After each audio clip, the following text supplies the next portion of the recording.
All right, y'all. Welcome to All Politics are Local, America's number one political hip hop radio talk show. Y'all know if it's Friday, y'all know it's time for All Politics are Local. But more importantly, y'all know if it is the fourth Friday, y'all know it's time for the Disciples. So, of course, they're going to be up first. And then we're gonna talk about how the black church intertwines with everything politics and everything community, and we're gonna talk about a new business that is opening up. Or that has already opened up in the community. So the disciples are going to have a guest. We'll tell you more about that.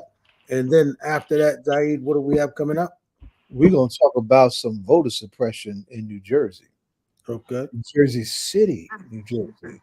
Not in Mississippi, Alabama, or Florida, Texas, or Georgia, but in Jersey City, New Jersey, in the way of gerrymandering, with Councilman Frank Gilmore of Ward F in Jersey City, former Councilman Chris Gadsden, and stalwart in Jersey City NAACP and a serious educator, and their attorneys, Renee Steingert and Bill Matsikotis. The serious case that merits some very serious critical attention. Our problems are not always coming from the so-called Republican Party and the MAGA folk. There's some stuff that happens with the Democratic Party that's funky too that needs to be addressed. Yeah, That's so right. that's at 7 o'clock. That's going to be heavy. Looking forward to that. All right, that sounds great. And then, of course, what's coming up after that? 7:45. Our good friend, young scholar, uh, uh, Professor Kelly Harris, now at University of Pennsylvania. Oh yeah, yeah, Yes, he's going to join us for a talk on the elections and critical insights that we all need to consider in anticipation of the elections. And then we'll have a segment, of course, on all things hip hop after uh, our reconnect with Professor Kelly Harris. yeah. And then we definitely need to talk to Harris about what's going on in Philadelphia, man. Because um, we were down there putting in some work, but I mean, they really worried about Pennsylvania because they're saying if they lose Pennsylvania, the game is over. And I'm Trump like, Pennsylvania in 2000, before when he got in, he won. He won yeah, Pennsylvania. yeah, yeah. Mm. They got a And, former sister Pittsburgh named Summer Lee that we're hoping it can hold on to. That's yeah, another. We can add that to the conversation. yeah. So, we want to talk to the brother, see what kind of vibe he getting, if he's near North Philadelphia, because I mean, that's pretty much where I used to live in North Philly, man, when I was down there training at Joe Frazier's, Yeah, Cloverleaf Jazz. That's right. That's you know, right.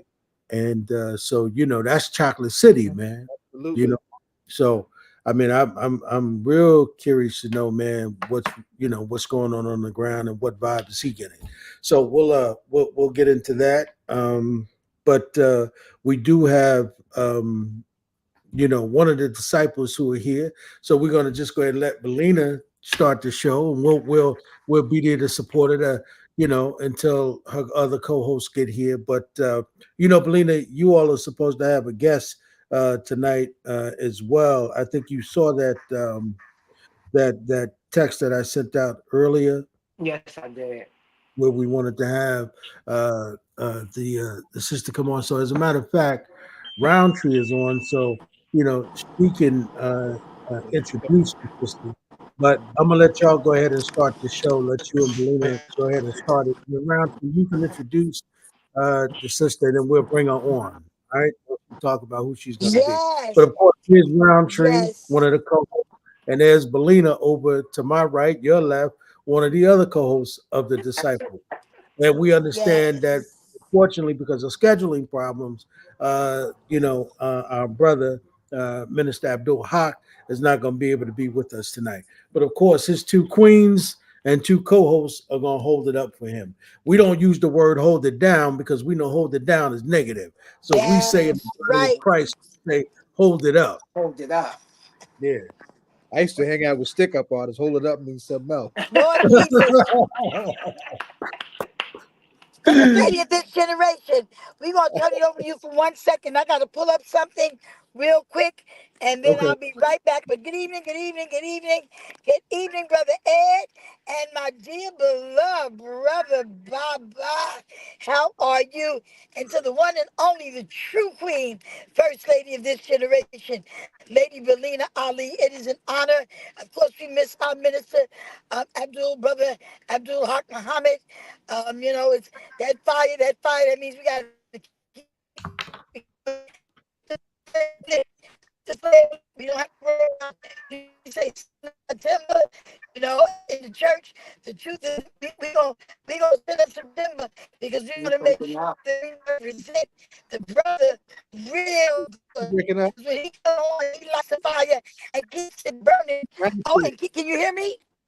You Yeah, you breaking start. Is that You good? start. No, you started. Listen, there you Is get that ready. You better start now? to talk, huh? A now little you better. better. Yeah. You were Is rolling that with me. better? Yeah. Yeah, Yeah. that's better. Yeah. Okay. I think I was getting too excited and moving around. So listen, um, First Lady Balena Ali. Y'all caught it all though, I'm sure. In Yeah. between the cuts. So First Lady, it's in your hands for a moment just to do a little talking. She been baking with love. We honored her this weekend at the Southward Spiritual Engagement in memory of our dear beloved overseer Brian R. Ali on Hawthorne Avenue as we gave back to the community. How do we honor him? How do we honor the legacy? By honoring his queen who's carrying on the legacy of her dear brother, Team Ali. She said it's only one Team Ali. That's him and Mhm. her. And since he's now gone on, there'll never be another Team Ali. I'm going to Yeah. let her tell her story and fix it up. And am I still breaking up? You No. doing? You No, doing you better? good That, now. good. That's good because I'm in the West Ward, supposed to be in a West Ward meeting, but you know what? Too much is get forgiven, much is required. I just came to support my brother, brother um, Dupree Ukraine Kelly. Kelly, who has a Mhm. West Ward community meeting at Roseville Presbyterian Church. Can you hear me now? Yes, you Yeah. good. You're good. Is that better? No, you're Yeah. Yes. fine. Okay. You good? So at Roseville Presbyterian Church, and then of course the mayor's men's meeting is tonight. So we busy doing what we're supposed to be, being about our father's business.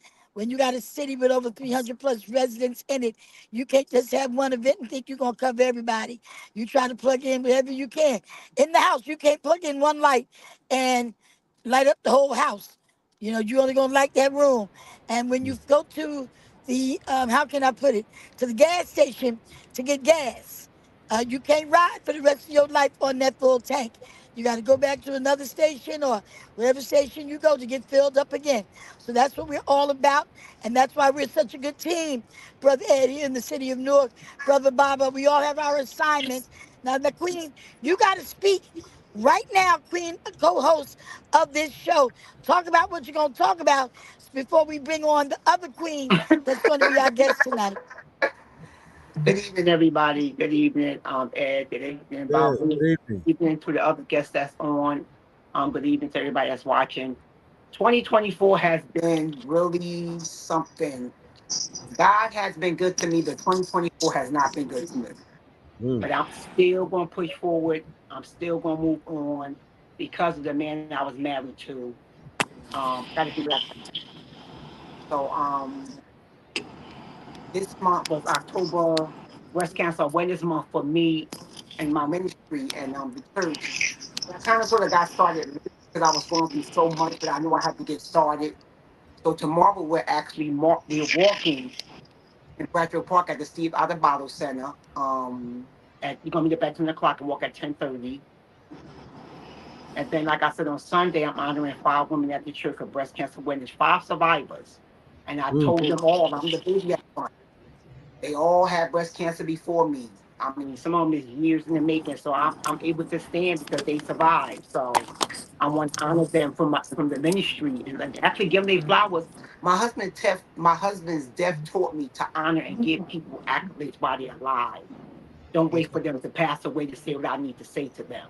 Yes, Because ma'am. when a person passed away, they don't hear.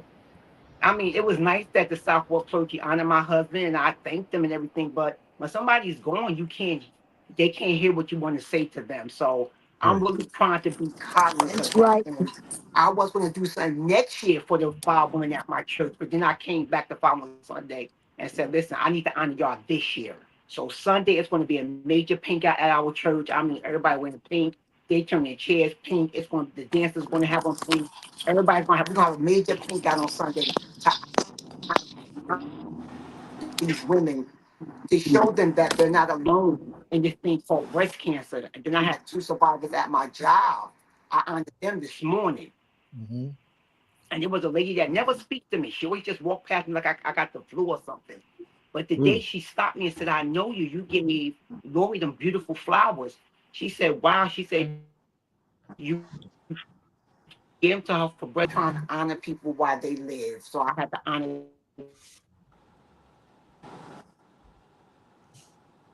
Did she what she's freak? going through. I'll never be 100%. My body will never be 100%, but I'll accept 99 and a half. Because once you go through chemo, your life is never the same.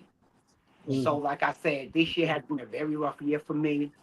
I thank God for all you all. I thank God for Kim texting me. I thank God for y'all praying for me because I know it's nothing but the president righteous that's keeping me going. But I'm here. I'm here. 1 second at a time, I'm here. That's it. I told you. And we see Sybil. Sybil's responding. Yes, yes, We got see that. Sybil. Mhm. Sybil is so faithful.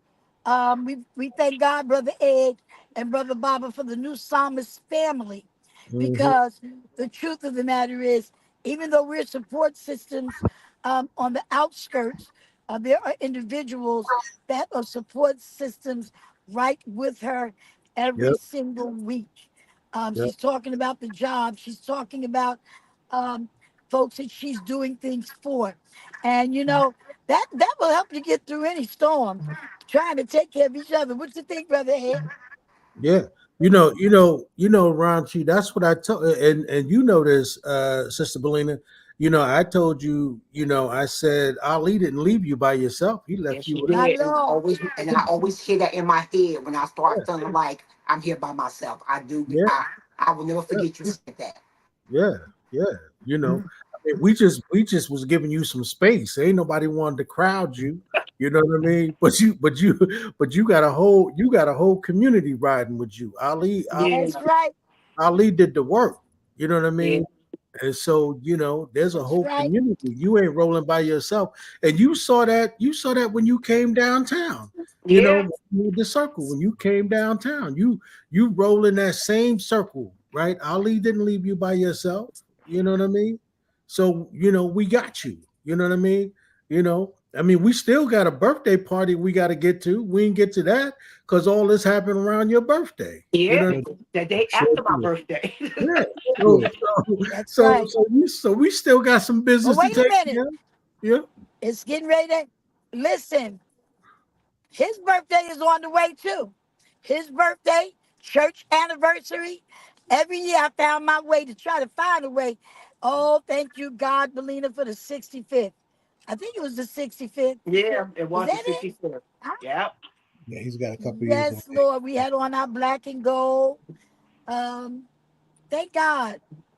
Nobody knows because God is the best of planners what's what. But guess That's what? it. We got some planners on the phone, and we're not going to hold her up, Brother Ed. Brother Yep. Ed recommended that we reach out to Toby. Well, guess what? I was with Toby on Saturday for her grand opening. And Brother Ed, you want to say something before I read her little bio? Her Yeah. big bio, but I'm going to make it small. Yeah. I listen, one fellow accountant to another accountant. You know what I mean? That's my undergraduate degree. And I think it's tremendous what she has decided to do. So that's why when I saw and heard about it, I just said, wow, we really need to invite this sister on, because I don't know anybody doing that in the black community, but she knows that the only other people who do that is H&R Block, right? Where you can go and get that kind of training. But for most young black folks, they're not going to walk in that door. Yeah, but So they for train her to you, keep her Brother Ed. business, bring it in the South Ward. Yeah, but they, I they, mean, they, they train you. congratulations. Go ahead, Roundtree. She Brother, muted herself. no, There it she go. sounded like you were sounding distorted. Or was that me? Was it me or was it his phone? No, it Uh, was, It sounded not a little sure, but go ahead. distorted. Yeah, All you're right. good now, though. No, I was going to agree with you. That's the truth. And do I sound distorted or do we sound clear? No, you're okay. yeah, yeah. So I just Brother think Ed, that the only other person that's doing Brother that, Ed. like I said, yeah. She's Can you hear me? here. Okay, Can I you think hear us I'm losing okay? you guys. Yeah, she can't hear us. Yeah. Okay, Go is it out and my come. connection? We hear you. Are you hearing us? Yeah, she's not hearing Okay, us. long as you hear me, No, let she me can't read hear this us. bio. All right. I can hear you. I can hear Okay. you. I can hear you. All right, so let's talk about Toby, who's opened up on Lyons Avenue, the Dioba tax and accounting firm, and it is listen, and a tax strategist firm. She specializes Her basis specializes in helping business owners organize their profit while minimizing their tax liabilities legitimately. That is so important. So I'm going to let her talk about what she does. She does not only ensure the organization of clients' businesses by prioritizing asset protection, legacy, and retirement planning, but also provides back and office support. Oh, provide back and office support of accounting, bookkeeping, and payroll services. They offer everything. They just make sure your books are right. Not only do they train you how to do it, they will do it for you. And we are excited that on Lyons Avenue here in the city of Newark in the South Ward, a young African American sister has opened up a business to not for profit for herself, but to benefit our community, other business owners, and even on a personal level to make sure that you're doing everything legitimately, ethically, and professionally. It is now in the hands of the beautiful Toby. Thank you so much, Reverend Roundtree. Thank you, Brother Ed. Thank you, Brother Zaid. And thank you, Lady Balena. Your story is inspiring. And I just want to say thank you for having me on this show today. I count it as a great privilege. And I am very, very thankful. So my name is Toby Agbejimi. It actually goes for full Oluwa Toby, meaning God is a great God. But I go for short Toby so my people don't bite their tongue because I got no insurance policy for that. Okay, so we're just open. We've been in business since 2018, but this business was established in 2020, actually October 19, and Reverend Roundtree was right here with us last week, Saturday, where this business marked its official 4 years of registration in the state of New Jersey. And we were on that same date, 4 years after opening up a location here in Lyons by Wainwright. So I'm very thankful to God because, again, this whole vision of having this business came from nowhere, but from God himself. And he actually gave us the name of the business. Reverend Roundtree was asking me on Saturday that what does the name of the business mean? And it means the king. And we all know who that king is God. So it's not my concept, not my idea, but his idea. So what we do here is I am a tax strategist. I'm a CPA. I'm a certified acceptance agent for the IRS. And I'm also a Main Street certified tax advisor. So what that means is that I'm able to help even everyone on Main Street with their tax planning where, we all want to make our money and save more of those profits in our pockets. We don't want to keep giving every of our profits to Uncle Sam. But in the system, I know that's how the system works. But again, if there's a legitimate way, not going the crooked way, but if we want to work legitimately, if you're looking for legitimacy in tax reduction strategies, then we are the plug. And also we understand that businesses, majority of the time, they don't have time to keep their books, which is the book of business. They don't have the profit and loss statement. They don't have a balance sheet. And whenever opportunities come knocking at the door, in terms of maybe there's a grant somewhere or there is a funding somewhere, most of the time those sources of fund will always ask you for track record of your success, track record of your business history. How well have you been doing? What good have you done with the little that you have? You know, the Bible says that for whom to whom much is given, much is also required. You know, where you gave 5 talents, 3 talents, 1 talent, what did you do with that talent? And it also applies in the general world where before anybody gives you some funding in terms of supporting your business, they want to see what have you done with the little that you have. What did you do with those talents of yours? And that record is always obvious from the books. But business owners, being as it is, we're always busy trying to get the show, trying to get more money into the business, trying to ensure that we're floating and the business don't go under, that we do not sometimes make priority about our books.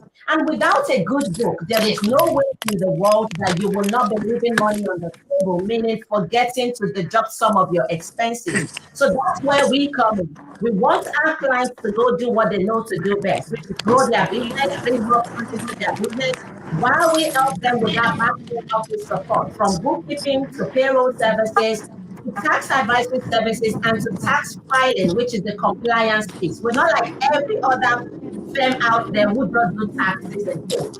We're not saying they are not unprofessional, but we're saying we all can do better. So when you're looking for proactive, we at Doba are proactive. So that being said, having been in this industry and being able to serve clients because by virtue of our certification, we're able to serve clients in all 50 states. At present, we have clients in about 20, but I decided to bring it home. We have invested a lot to get strategies to go into the power where information is. And then I said to myself, now it's time to come back home and give these resources back to my people, because we also want to expand. The way to expand is to figure out how to structure, making sure that we are assets protected and that we build a legacy for our generation and not just living today and when we go, everything is off. We want to have probate. We want to be protected even when we die. We want to make sure that at retirement, we're not government properties. So that's what we do here. But in addition to that, I then thought about how do I give back? And November last year, I was sleeping and the Holy Spirit woke me up and said, that is your school.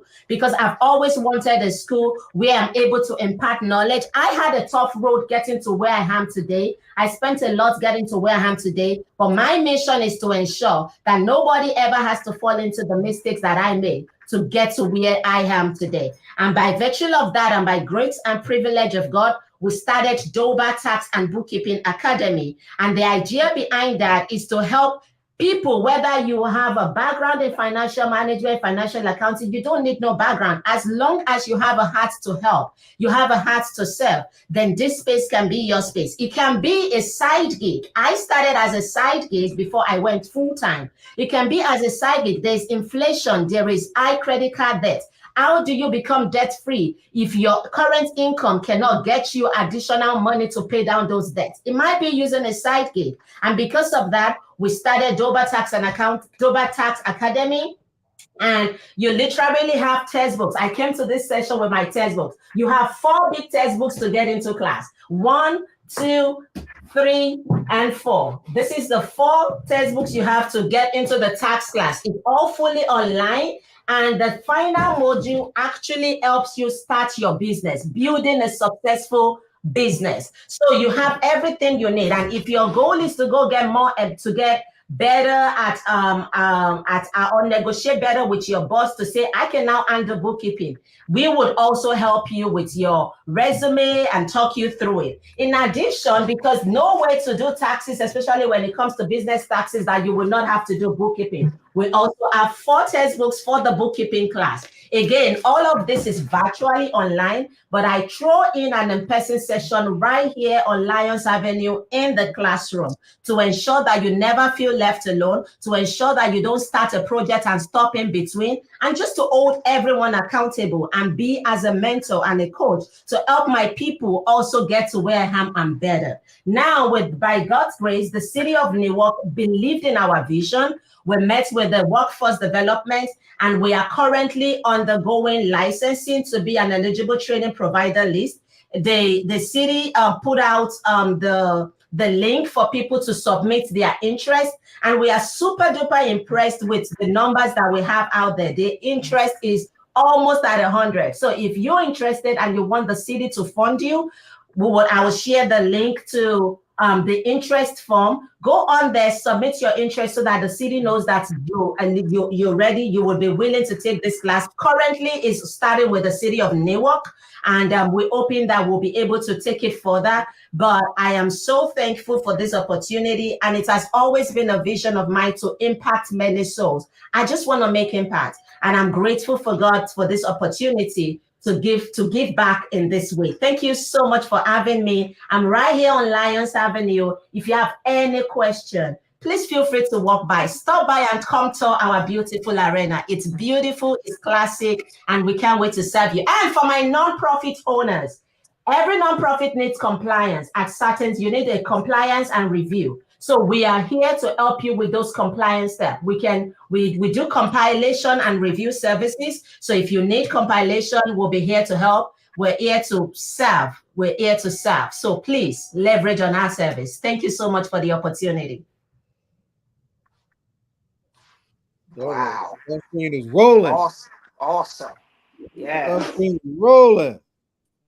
Toby, I want you to go. I want you to take us home for a minute, though, daughter, right? Tell us what Doba means, what language it is from back home, and tell us where your family's from back home. You're muted, Queen. We can't hear you. So it's the king.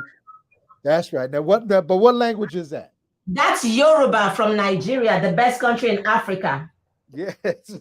No argument here. Is your family Yoruba? Yes, Yoruba.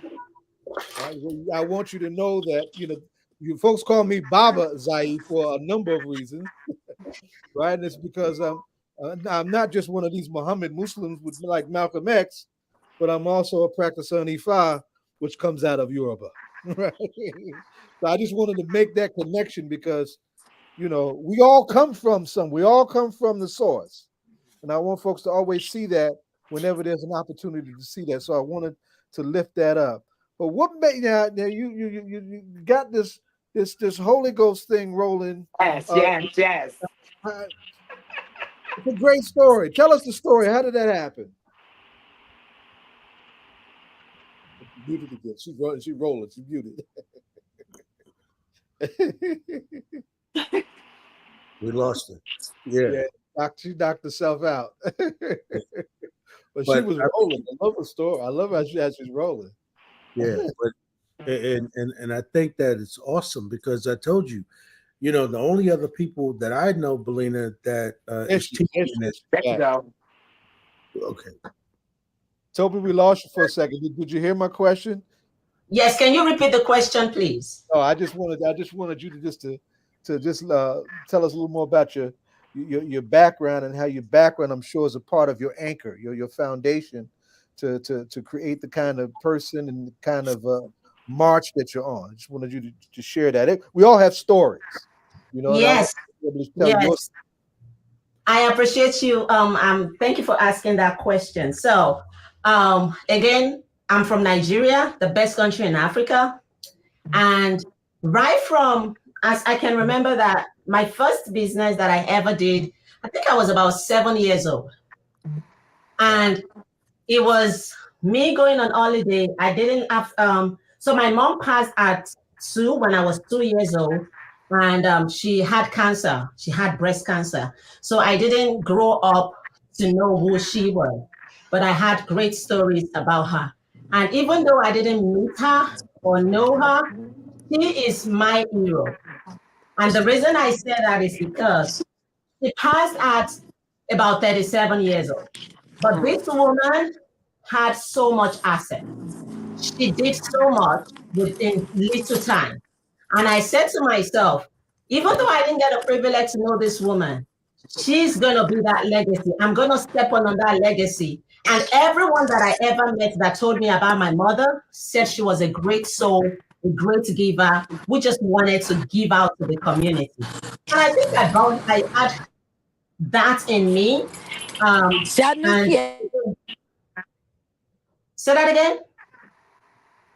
I think she was dealing with her own connection. You can finish your thought. Okay. So I like I was saying, I had my first business at about 7 years old. Nobody sent me. I just wanted to sell peanuts. So I took peanuts on my head and I went all around. And when I was supposed to sell a little bit, when I give them a little can of the peanuts for the price they pay, I will give them the same quantity as extra. So when I go back home, I checked my money and I'm like, I didn't even make so much, but again, I've given everything out. So growing up, I'd always had that entrepreneur mindset. I'd always had my 21st birthday, I spent it at a bed reading home where I just wanted to be with the people and give back. So it has always been something in me to be very personal with people, go extra miles. So when I came in Africa, in Nigeria, I was a chartered accountant, which is the equivalence of a certified public accountant here. And I've always been interested in, going in that field. So when I got to the United States, it's funny, it's about 9 years ago now. So my spouse had told me, you know what, you're going to stay in your field. And I took the CPA exam. I had nobody ahead of me to show me the way to, take the step and all that. But I'm a very strong-willed person. And when I put my mind to anything, I go all the way for it. And I never take no for an answer. And I don't take impossible as a word. So I stepped into the exam and I knocked it out each step. I didn't have to repeat any stage, thank God. And by the time I was done, I was working in public accounting, I worked with children's plays as a cookers, as an accountant, worked at KBIC. But how you go to work and you don't feel fulfilled. I got to a point where when I wake up in the morning, I'm like, I feel like there is more that I can give, and I just don't know how to give it. So I went into the prayer room. I'm a very strong believer. So I started praying and I went back to God and I said, Lord, I just want to make impact. Show me the way to make impact. I know there is more to me than going to this 9 to 5. I want to be able to, I want to die empty. I don't want to go with all this energy, with all this gifts to the grave. Help me and show me the way. So I continued doing my thing. And then the Lord showed me a path to business. And I said, Lord, what shall the name be? I asked him again, what shall the name be? And he gave me the King. And the king in my language is the Oba is king. So that's where the Oba came from. And did I make mistakes when I started? Oh boy, I did. But here was what I did first. When I qualified as a CPA, I was working at Secacos. I was earning good money, but I wanted to do taxes because that's always been something I love, even from Africa. But I needed to understand the way the way it happens here. So I went to some guy who had been filing taxes for my husband for over 17 years. And he was happy to, bring me in. He told me, don't go start by yourself yet. Partner with us, build your clientele. And then when you're comfortable, you can go start on your own. And they were not paying me. They were paying me like 1/8 of what I was earning at my accounting job. But I didn't care because my focus was not on the money. My focus was on the experience. I was just so excited. I had kids at home. I would put a babysitter with my children and I would be at this office. I would leave home, go to 9 to 5, get there at 6, and I wouldn't leave there till midnight before I get back home to my family. And it was a roller coaster like that. I have a very amazing husband, the greatest support system. And I wouldn't be here if not for his support. But I kept doing that and I was happy. I was excited about it. I built my client base. And when it was time to step away, I asked God, Lord, what shall I do? And he said, it's time to set up. When it dropped in my heart to set up, I thought I had 90 clients, right? So I was like, oh, yeah, I built this clientele. Now I'm good. The Lord made me set up the company. The Lord made me register the business. And then when I got back to the papers, I saw I only had 30 clients. I said, this God is God always humbles you. Because if I had known that I didn't have up to 90, I would never have stepped out. But he knew my faith level. So he just made me see what I saw to get me to where I needed to be. And since then, I made mistakes, but I'm a big investor in continuing education.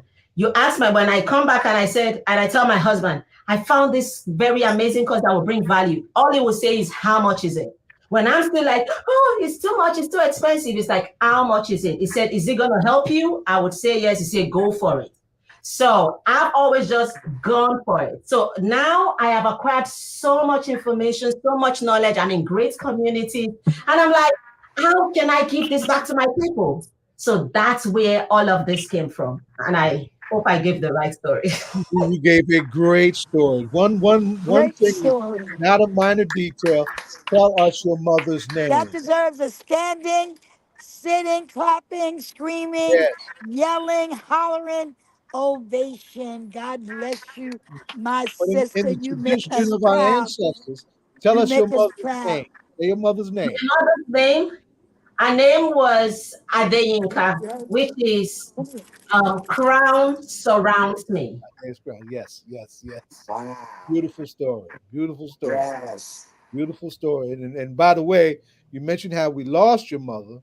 We want to also highlight the fact that this month is Breast Cancer Awareness Month. And one of our co-hosts is not only a breast cancer survivor, she is a coach and a counselor for women in the fight against breast cancer. Lady Yeah. Balena Ali is fully loaded on that question, and it's something that we all take very seriously. So that's just a great, so many pieces to pull together as you shared your story. That's why we wanted you to bring it all out, because we touch each other in ways sometimes we don't realize. That's right. Powerful, powerful. Thank you. I appreciate you letting me tell my story. I don't say it all the time, Beautiful, beautiful.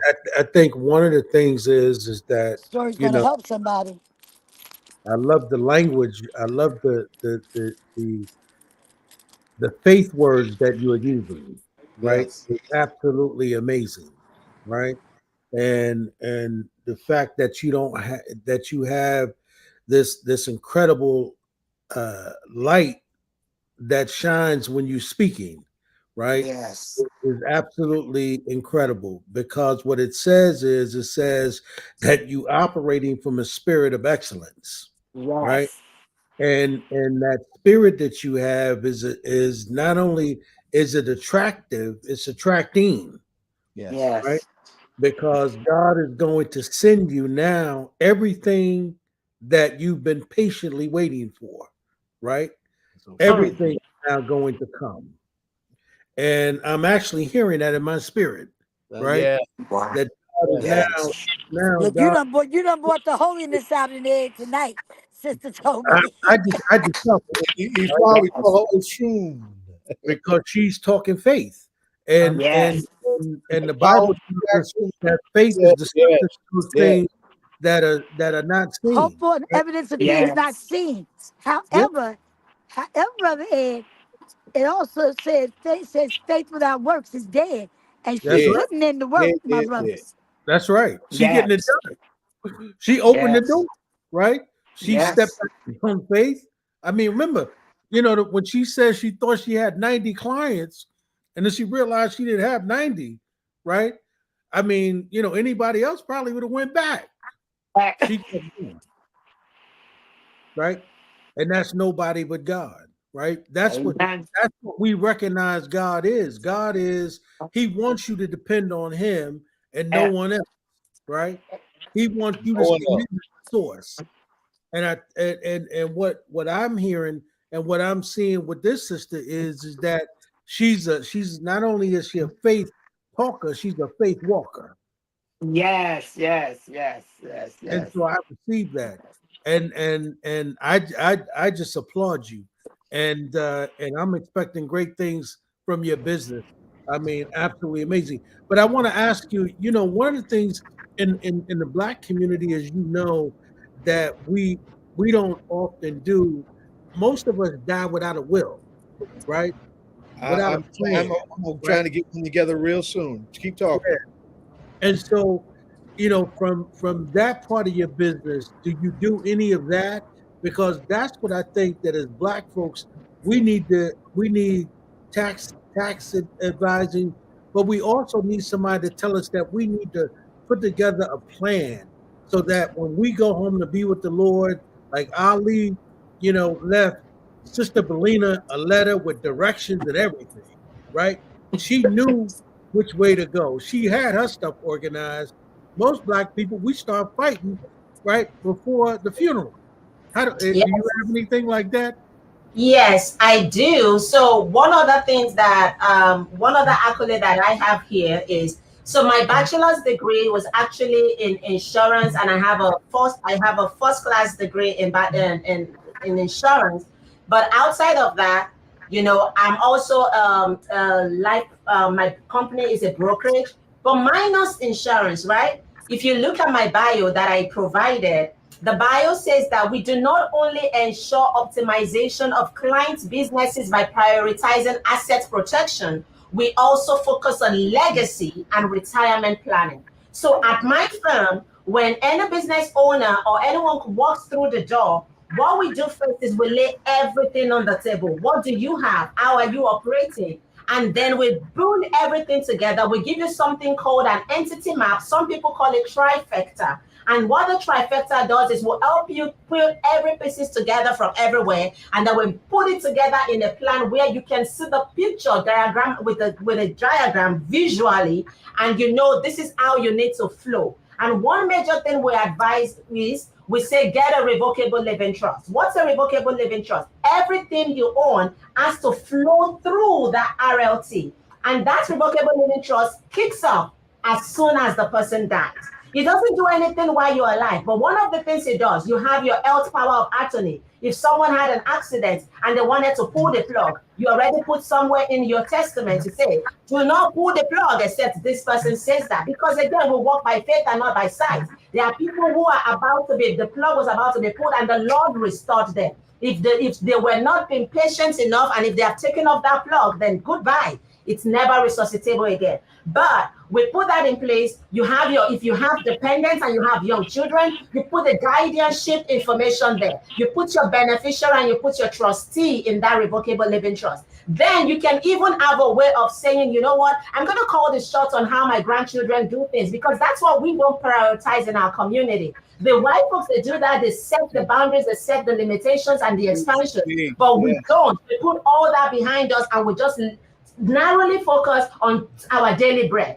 No, we have to guard the future. So I say that to say that when you have that trust, you set the boundaries. You could even put there, if my grandchild chooses not to be religious anymore, they don't get this benefit. When I pass on, my child, when they're celebrating their marriage, should get $50,000. Even though I'm dead, I should still be speaking as though I am alive. Yes, so that's how we see the strategies, we set up the structure, and then with every rental properties, every other business we own, we make sure it's all streamlined such that as much as you're not overpaying in taxes, you are also asset protected. Because guess what? We are in a highly predatory environment. When people see how much you own, they want to come break a leg at your property because they know you have those assets to pay them. But we've worked all our life. Why leave all we own to the risk of losing it? So that's what I do, and that's what we do here. I hope I answered your question. I may have to come pay you a visit, young queen, on a personal front. I mean, I think you not only did you answer it, you went over and above what that is. But that is what we need. Trifecta. It ain't about playing numbers, playing no horses. No. And it's so important what the sister's saying, because we as a people, we really don't plan for after, and some of us don't plan during. And that living will, that living trust. Because let me tell you something, I've been in the hospital with many families, many families, and they're fighting over decisions, not just with money, over the life of the person that's there. Sister Toby, I was at my pastor was at the hospital with a family some years ago. He was working with the Sharing Network. And this is a true story. Working with the Sharing Network, had made all of these arrangements with the children for this young man to some of his, I think his corneas or whatever, to share some of, to help someone else live, some of whatever organs they were able to use. He'd been with his partner for 30 years. No one did not know they were not married. Oh, Here yeah. comes the wife Mm, into yeah. the Jesus. hospital room from Mhm. North Carolina. She says, you ain't taking nothing from him, Mm, and I don't care what you do with him. I just came to get my pension, but mm. I'm not signing for nothing. I mean, really. Yeah, She yeah, said, I just came to sign my He had her documents to rights, and he didn't collect. document his stuff the way he wanted it, and Watch that's how that this. happened. But because she was the wife She had and there legal was rights. nothing in place, Yep, she overrode the children. yep. And the woman that was with him for 30 years, it didn't even matter. Okay, so Wound up so just it being. is it is so important. I yeah. tell people when I used to sell insurance, Toby, I used to tell people because I heard about the Jackie Robinson story. That was years ago. And I used to use that as a basis of a foundation because, you know, if there's no estate planning set up, then whenever you leave, you end up fighting with the state to keep your own stuff for your family, Yeah, based on That's how much it is. If right. yeah, you ain't careful, the state will take it all. yeah. And Yeah. Jackie Robinson's wife initially went through that. So I used to tell people, if you don't have nothing but a pair of panties and a television, put it in writing where Yeah. you want it to go. Don't leave that burden on folks to be here trying to fight with folks over your nothing or your something. Yeah. Really, and especially your life, and especially if you are left unconscious or on a respirator, like Yeah, yeah. Those what, things happen. what your body goes through Those when they things have happen. to bring you back. My pastor said that. Well, now I know because, but he used to say they beat you so bad. There was a woman that they told Yeah. us was dead. They told us she was going to be brain dead. Had the Mm. mother, the whole church there. She had 3 strokes. Was out. The last time she coded for a certain amount of minutes, which was over the limit of what you would survive without being brain dead. But her mother decided, her mother, which was about 75, said, we just gonna see what the Lord do. Amen. Mm, Amen. And she mm. would not let them disconnect her. How about she woke up and Wow. lived another 15, 20? Terry just died. Hallelujah. Thank you, Terry just Jesus. died maybe about 2 years ago. She was one of the ministers at our church. She woke up, Wow. she was a little lethargic, and her speech was not in the beginning, but she got all her stuff back. Wow. So we never know, but thank God her mother didn't say, you know what, we're gonna listen to the doctors and because they're Mhm. just practicing. There's Huh. no Uh, that's why they call him a practice. You going that's his practice. That's right. We That's right. really don't know medically. Now we've got stories and I don't want to go there, but what you're saying and what we need to do is continue. I keep telling folks, GoFundMe is not insurance. You Yeah. spend you Oh come my on, come on God! now. Come on, come Say on. that. you Come on, You spend know sister. 30 what, minutes. That's what I Reverend? tell the Wait a minute. parents. These I done bad buried more maintenance. people for Stop the leaving mayor. your kids these bad memories that get them in trouble. Have a life insurance policy out there Thank you. playing with your Right. Thank Let me you. with say your this kids. though. Let me say this. I Thank think it's time for us in our community to change the mindset. Yes, And here's ma'am. how I see insurance. I'm a life producer. My company is able to build agents. But here's what I say to people. I tell them, I said, there are two kinds of insurance. You got a term, you have the permanent policy, right? There are terms that comes with living benefit because our community says, oh, I don't want to prepare for my death. When I do insurance, I'm planning for that. No, my kind of policy that I do for clients is the kind that pays you while you are living. Is What does that the IUL? gives you income while you are alive. So as much as when you retire in court and you're getting pension or 401k that is taxable, this life insurance is going to give you tax-free money. So you get tax-free on the right and then you get taxable on the left. So you merge it together, you are still staying afloat. So it's high time we stop thinking about, oh, I'm planning for that. We're all going to die anyway. It's just a matter of when. but how best can we utilize what we have today and plan for the future so we're not liability to anybody, or don't we make anyone go bankrupt or have them sell our properties simply because we refuse to do the right thing? And whatever comes with River Revocable Trust, it prevents probate. Some people lose their properties because there was no trust and probate took forever, and then all this money accumulated and the bank saw it as an opportunity and they took it out. Why work so hard to lose it when you could just do something little to keep it? Yeah. And what happens too, remember, a lot of that stuff, if it's not in the revocable trust, it ends up in probate. Right. That's right. And then you end up, paying major legal fees, right? And the money that you don't have. And there again, right, is Toby, what the reason why somebody like yourself is so important to our community, because we don't have access to that information. We don't even know that. And so remember, a will ain't nothing but a roadmap. That's all it is, right? It tells the people you leaving behind what your will is, what you want to be done with what it is you leaving. But you have to have it put in a trust somewhere so that it's distributed properly to the people that you want to get it.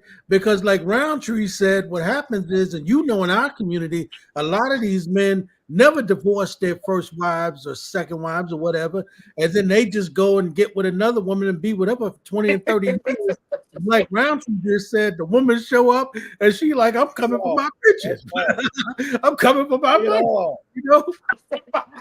And what you gonna do, right? But we've got to change that behavior in our reality. Community. That's reality. Yeah. We've got to do something about that. I would love to get you to my church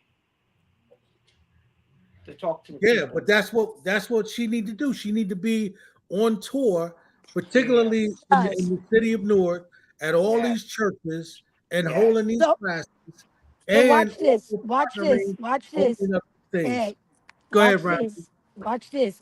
So, now that Toby has opened up this business, because the first thing, we got to have something to manage to leave and talk about.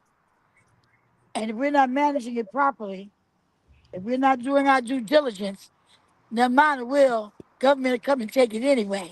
Whether it's taxes, whether it's property, those are things. So there's like a process, a 5-step process, along with at the same time either the trust or the insurance piece being put in place. People will spend $30 a week on cigarettes and won't spend $30 a month on the life insurance for their children or whatever. So the mindset that you guys are talking about is what's really important. But managing money, managing your assets. Listen, hell, how about managing your life? Right. Ain't no sense in talking about nobody else managing you when you're dead. Matter of fact, if you leave it in the right hands, you'll be managed better dead than you are alive. But it's a process. So the process that I had been doing was letting a young lady prior to Toby come in and talk about the multiple programs that you can become a part of, but it all starts with your mindset. Like, what group are you talking to? So when you put out something, you can hear me. So when you have women that are single mothers, that's one group. You have women that are entrepreneurs, that's another group. You have women that you have seniors, you have elders, you have same thing, but you have different. So you put all these people in the room, and their needs are all different. Their structure is all different. That's why you have to have the processes and steps in place, because everybody's not going to need the same thing or hear the same thing about their needs. So normally, and what you're probably gonna have to do, sweetie, is when you come, you're gonna have to. It'll be a team effort. So to have one person cover every single thing, somebody who specializes in, living wills are very important. Yep. They are so You go in the hospital and I somebody got standing over you talking about no, pull the plug, and then Yeah, that didn't have to be that and watch this, and your stuff wasn't in place yeah, either. Now we premeditate, prematurely took you out of here and didn't check and thought you had some insurance, but it lapsed. Okay. yeah, So we yeah. have Yeah. a young lady also that reviews policies because some Yeah, people don't even know what they buying. Toby. That's So right. so sometimes, we have to talk to people, and then some folks don't want you in their business. They just been stuck with dealing with North Carolina for 50 years. So you can't come and say, "Can I you review your policy?" Because they sold on that, and that's who they're gonna stay with. So yeah, it's something that needs to be yeah. done. We need to set it up, Toby. Let's see how we can get not just in the churches, but to try to get to some of these organizations too, to make yeah. sure their papers are right. Because I got more nonprofits that ain't got no 501c3. I gotta go through Listen, some of they my one working of my on it though. Those of you who listening, I'm not saying they don't have it and they're operating. They're working on it because it is necessary in order for you to reap the benefits. And we found all of this out during COVID when there was funding available that they could not get because their tax papers were not in place, their documents were not in order. So when COVID hit and they was giving away all this money, some people couldn't get nothing that's been doing some work because they hadn't done what they needed to do. So that's the type of stuff Toby is going to make sure is in place for these organizations, for these businesses, and yes, some churches as well. So we've covered death, life, business, money.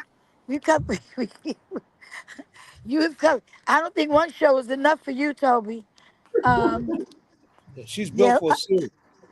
and you Yes. got, Yes. and she's She's got spirit filled. personality too. She's spirit filled. Yeah, Anointed. God is at the forefront of her assignment, and yes, that's why I know and believe that not only is her assignment going to be blessed, but she's going to be blessed because God put her in charge of it. yeah. So we are so honored tonight that you joined us. I see there's another. Is that Donna? I see Councilwoman on the line. Hey, sister. Hey, Listen, beautiful. listen. I don't know if anyone else has any other questions. I do have a couple of announcements.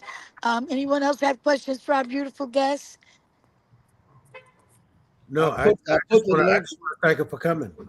Yeah, We and I love put you, Yes. Toby. so Yes. I mean, She's she's so beautiful. Listen, they done came outside this church 3 times to tell me they could hear my whole radio show. I had to walk all the way down to the bottom of the stairs. tell them to You tune take in. Kelly in there trying to talk to the people, and I'm out here talking about death, life, panties, and Tell them TVs. to tune Uh-oh. So in. Uh-oh. Here come Uh-oh. Jonathan. Thank I you for got Jonathan. having me. I Thank got you we so love five you, I Toby. got 5 questions. But I'll wait much. till 5. next Well, I'll you wait till next tried. month. We love you. We love you, Toby, and your whole team. May God continue to bless you. But we know the King is already blessed. So Jehovah Amen. is got the blessings all around it because the King is at the helm of it. That's right. That's right. Thank you so much. You're welcome, Thank you. sweetie. Thank you. Welcome. Sybil, we love you, Sybil. Okay, so with that being said, I do have Commissioner to say Brown. I do want to talk about what's ahead of us. Of course, I mentioned the mayor's meeting is tonight. Mayor Baraka, as you know, every fourth Friday meets with the men at Central High School. But we have something ahead of us, Brother Ed, Brother Baba, that is very, very, very, very important. And that is election. Elections are coming up. Listen, 10 I tell folks days. if you want to know what I'm Let's doing, watch tomorrow. just watch me. I don't have I don't have to wear no banner saying I'm no Christian. Muslims don't have to wear no banner saying they Muslims. People should see it in you. They should see Come the on. movement of what I see. Jonathan's on here ready to pull the cord. I'm gonna finish my statement. Let me say he done That's right, came on Roundtree. time. He is That's on right, here on Roundtree. time tonight. He like, you ain't gonna be on here till 7:30 tonight. But listen, on Tuesday nights at Zion Hill Baptist Church, Brother Ed, and Sister Donna, Sister Ali, Brother Baba, we need you in the house. The mayor's gonna speak in the first 10, 15 minutes. We're gonna have a prayer rally for folks to get out to vote On Tuesday night, Zion Hill Baptist Church. I went to one in Atlantic City. They called for the mayor to speak, and those people in it, all the way in Atlantic City, they was like, "Can you get the mayor? Can the mayor come down here and just spoke?" That's what. Okay, so now we're gonna talk to Noah because he said charity starts at home. We already know that. So we need to talk to our people to mobilize them, galvanize them. Some people go to church to get a message, and they get all excited when they leave the church, and be excited for like one day. You know, we need to carry this excitement all the way to November 5th and then continue with the excitement to be prepared for the next 4 years. So Tuesday night, October 29th, 6 p.m. sharp, I promise you, we're going to start 6 p.m. sharp. Why? Because we all got to be somewhere at 7, and it don't take all night to get nothing done. We can be, strong without being long. So Tuesday night, get out the vote, prayer rally. Come on out to Zion Hill Baptist Church, 152 Osborne Terrace, Newark, New Jersey, where Reverend Dr. Douglas L. Williams is the pastor. We're also mobilizing and galvanizing and asking the mass kids to take their souls to the polls on Friday, November 1st, after Juma. Then on Sunday at Weekway Park, we will be in the park at Weekway Park, James Spellman, Middleton, with a little bit of stage and a little bit of sound, talking about praying, getting out to vote, and we asking churches that are in the vicinity to bring their people to Feldman Middleton Community Center to vote. Get souls to the polls November 3rd. And if you haven't already voted, save that date so we can show up in numbers. I'm tired. And listen, Fannie Lou Hamer said, "I'm sick and tired of being sick and tired." I'm telling you right now, Brother Ed, Councilwoman, Brother Baba, First Lady, we have got to do our due diligence for the folks during the Jim Crow civil rights and slavery movement. We have got to. We have got to. We have got to. We fought, didn't have no rights all these years, and they trying to take the few we got. I We've got a got voter to. suppression story coming right behind you. So I'm just saying, like, let's not, we got all these conspiracy theories and all these, these intellectual, educated thoughts about why and who and when and where. And Brother Jalil, and I got to say this, Pastor Jalil Morrow said, it's not about the gender, it's about the agenda. Okay? New Psalmist passed. He said, it's not about the Amen. gender, it's about the agenda. Yeah, we better know what's on the agenda. And guess what? Guess what? Amen. They something said if you ain't on the menu, you on the what? I'm not up to be On the served. table, you on the And I'm menu. not trying to have my people served. So please, please, please, ma'am, and please, sir. And I'm not pleading with you because I'm gonna do what I'm supposed to do. And it's up to you and God and your conscience how you gonna move during this period. And I want to give my girl, the Monica McIver, a shout out because she's on the ballot. She's on the ballot November 5th. Young African American, beautiful, brilliant young lady from Newark, New Jersey. And we're talking about She's Congresswoman McIver, that, correct? that's who I'm talking about. That's right. 10th Okay, Congressional District. That's right. so CD10. So I'm just doing that. And Brother Jonathan, I love you for not cutting me off at 7:05, but I had to get that out because I often tell people if I close my eyes, because you don't know the day nor the hour. People be like, "Oh, you're gonna be around a long time." I'm like, "Well, where you see that at in writing? Show me the contract." So the truth of the matter is, if I closed my eyes for the last time, I said what I had to say. I meant what I said, and before I take it back, I'll add some more to it. Y'all better get your and vote. Period.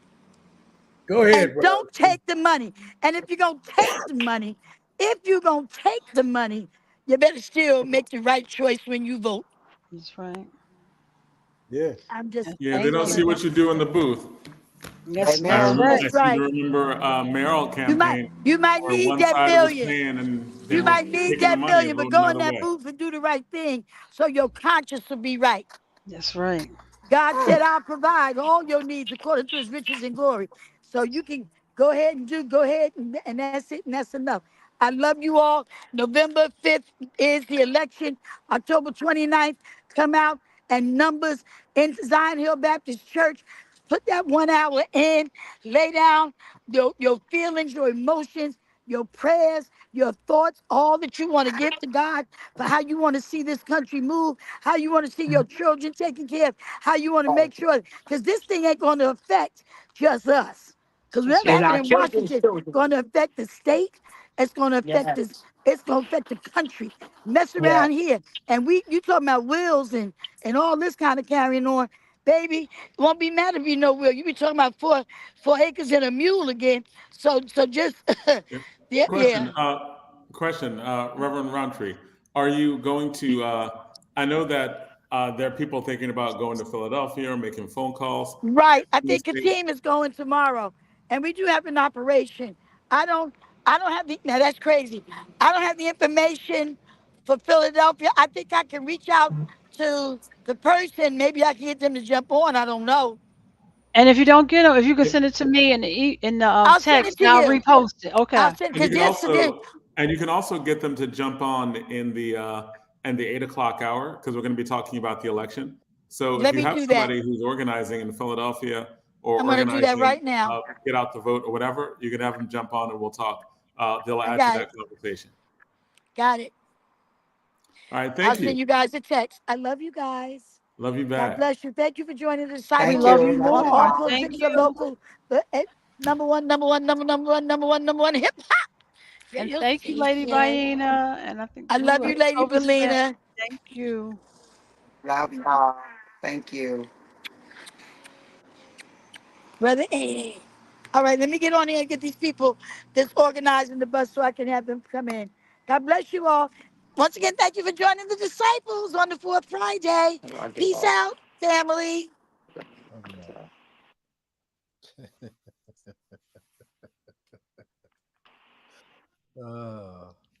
That's right. uh, 5 minutes extra, 10 minutes extra at the top, and then 10 minutes extra at the bottom. That's how we do. Yeah, okay. All right. So you have guests on. bring him Zach. in. Bring him in. All right. So give me the names. Who is supposed to be on? All of them. All It right. should be four. It should be Chris Gadsden. It should be Frank Gilmore, Councilman Frank Gilmore. It should be Renee Steinhagen. It should be Bill. I'm pronouncing Bill's last name wrong. Well, Okay, Um, but Bill is here. yeah, you Bill. had one person trying to get And in the Gilmore is background. here. That's And probably then Gilmore Renee trying to get is in. here. I mean, Okay. No, Gilmore Chris is trying here. to get in. Renee is here. So everybody but Chris. Yeah, right. Hey, so you could do the introduction, man. What's going on? I don't know if y'all heard this. We have a clergy segment on the fourth Friday of our show, and you just heard one of our clergy hosts uh, doing a sermon in 5 minutes or less on the upcoming election and why it's important. And one of the reasons why it's important is because the vote is forever under attack for our people in this country. And this is a segment about a voter suppression story right here in New Jersey, right across away in Jersey City, New Jersey. I ain't talking about Alabama, Florida, Mississippi, or Texas. I'm talking about right here in Jersey City, New Jersey, right?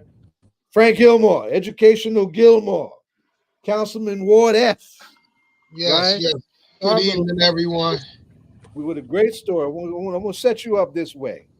Um, this young man, the summer of the George Floyd summer of 2020 did a lot of things for a lot of people, and Yes, particularly for people Gilmore's age and down. A lot of them found their voice in struggle, and some of them looked at that moment and said, it's time for my generation. It's time for me to step up my game and how I'm serving my people.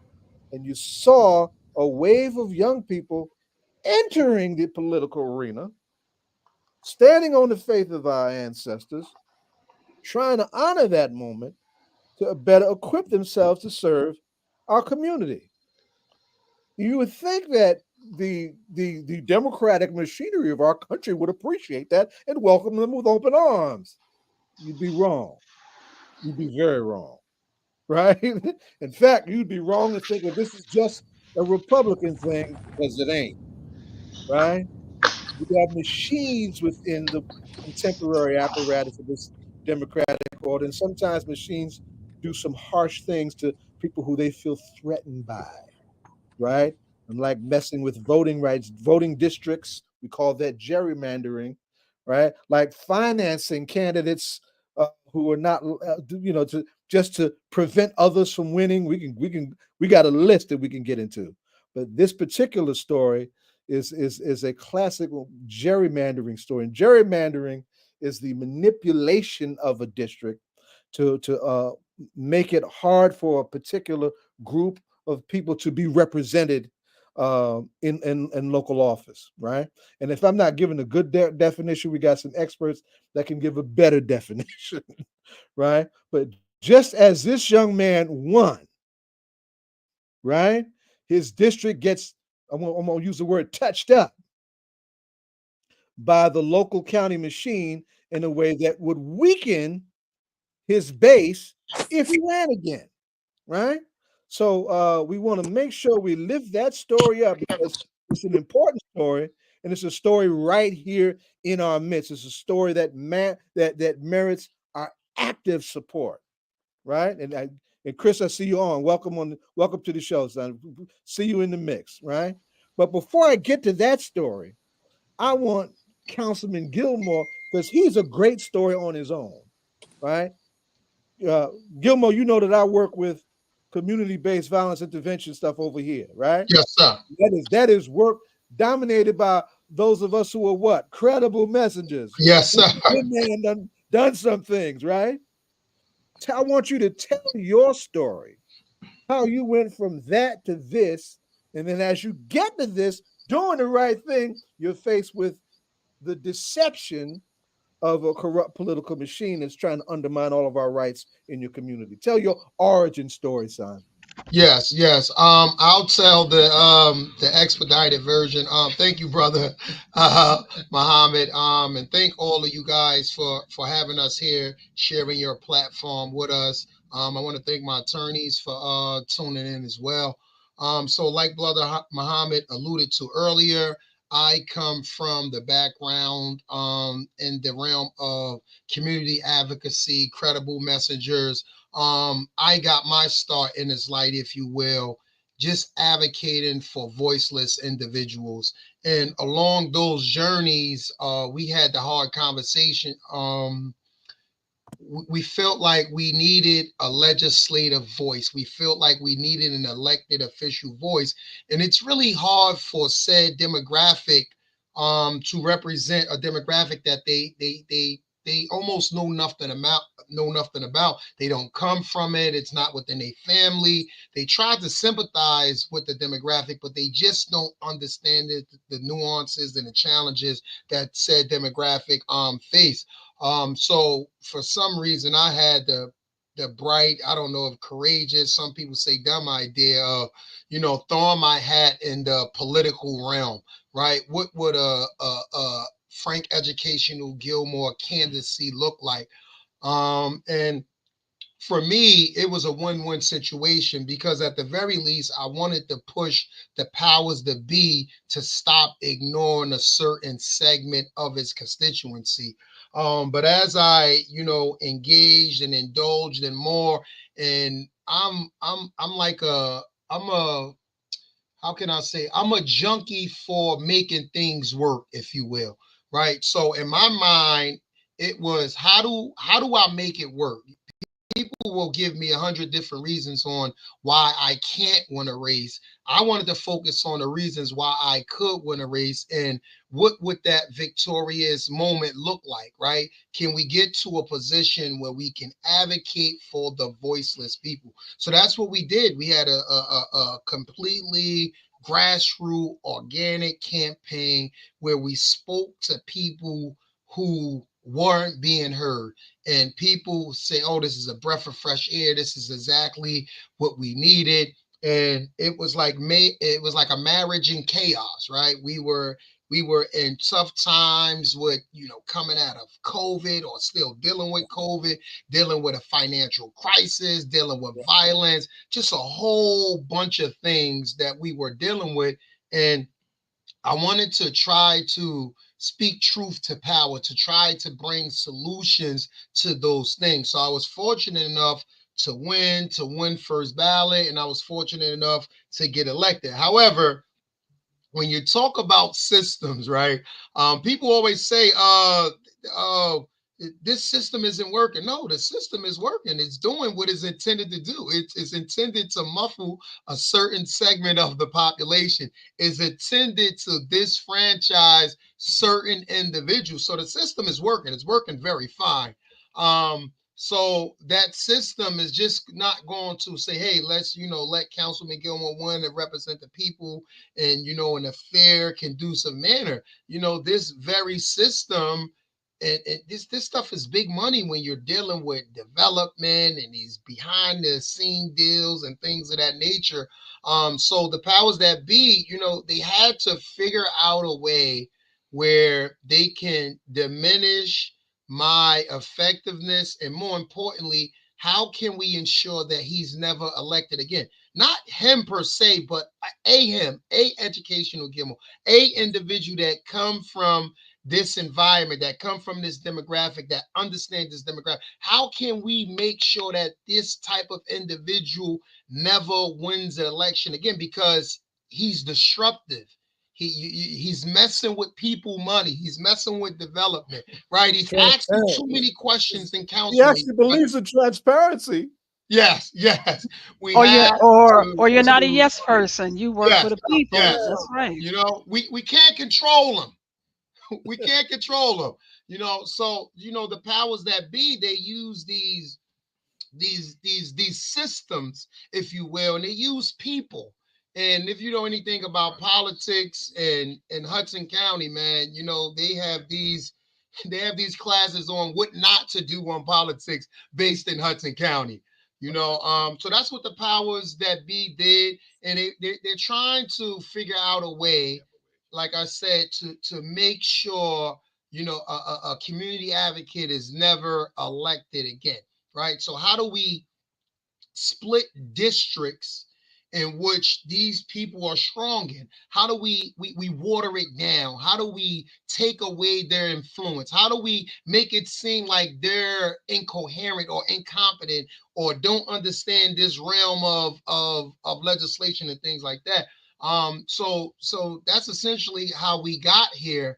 And I'm one to just for me, it's bigger than me. It's bigger than my story. I always say my story means nothing to me if I can't use it to help someone else out, right? Mm-hmm. So when community groups form together and they want to bring about a lawsuit, they like, Councilman Gilmore, would you sign on? And I was like, that's a no-brainer.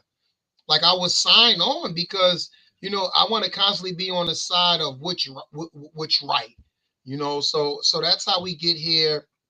We filed the necessary paperwork to make sure, and we just want to say, let the people voices be heard. If you had no ill doings or doing nothing wrong, let's just go through that process and let it play out so the public can see, and so these legal bodies, these governing bodies can see, and then we'll be able to paint the picture, mm-hmm. So that's how we got here, and we have our work cut out for us. It's not over. This is not a victory lap by any chance. Yeah. Now let's bring that. One of the things that I'm very glad to see in this is that when you're coming from grassroots situations like this, that you come from, more often now we're not coming with the money that you see in elections, right? Mm-hmm. And in situations like this, when you got a legal challenge that you absolutely need to make happen, sometimes those things require money also. Oh, yes, right? Yes. But you're fortunate to have a hell of a team of lawyers. I want to bring them into the conversation. Bill, Renee, y'all can tag team off each other and break down why you took this case and why it's so important to the larger public interest. Let me open up because I have to jump off, and I apologize for that. I'm going to listen to the recording later on. I'm excited to hear, but I'll jump in for just a couple of brief minutes to say that, you know, I've lived and been involved in Jersey City politics a good portion of my life. I used to be the city attorney some years back, and the every 10 years you have to reapportion the ward's boundaries based upon, you know, the populations, the way they shift in the census. And we've never had a situation occurred this time around, where suddenly one of the wards and a couple of the wards got screwed up, but one of them, which happens to be Councilman Gilmore's ward, which happens to be historically the majority African-American ward, suddenly became this crazy zigzag L-shaped looking district that, if you look up the word gerrymander in the dictionary, will have something like this. This looks like the original gerrymandered ward. So to me, it was outrageous because, you know, we have wards. In other words, we don't have only council people that represent the entire city. We have them representing compact geographic areas because common sense says that you're going to have a lot in common with the people that live in proximity to you, right? That means that, you know, maybe you have a concern about a development project in the neighborhood, or because you're all in sort of the same boat. But suddenly, if your ward, like Councilman Gilmore's ward is now people who aren't in geographic proximity to each other, they're losing that commonality, that common interest. And to me, it was blatant, the fact that there was one way the ward map looked on one night, and then at a council meeting, a meeting to go over what the wards would look like. And because of technical difficulties, it was going to be on Zoom for some people. They had to cancel it and reschedule it. And suddenly a week later, it was all different. And so a lot of us were indignant and outraged. And you know, I was lucky enough to have a lot of great lawyers on the team. And a couple of them aren't here, unfortunately, tonight, like Al Bromberg and Brett Pugat, who are great lawyers. And of course, Renee Steinhagen, who I'll hand it off to now, who's does public interest work around New Jersey for New Jersey Appleseed, not just this case, but for a living. So Renee, why don't you take over? Thank you, Bill. I'm sorry, Bill. I'm sorry, Ms. Renee. Bill. So this is a civil action, and y'all filed it in court, and it's certain. So yeah, the quick background, and Renee will take over on this too. But basically, we filed in Superior Court, New Jersey. The judge originally dismissed it right out of the box. You know, one of the things the judge said, it was filed too late. Then went to the appellate division. The appellate division upheld a lot of his determinations, but not all, and remanded it.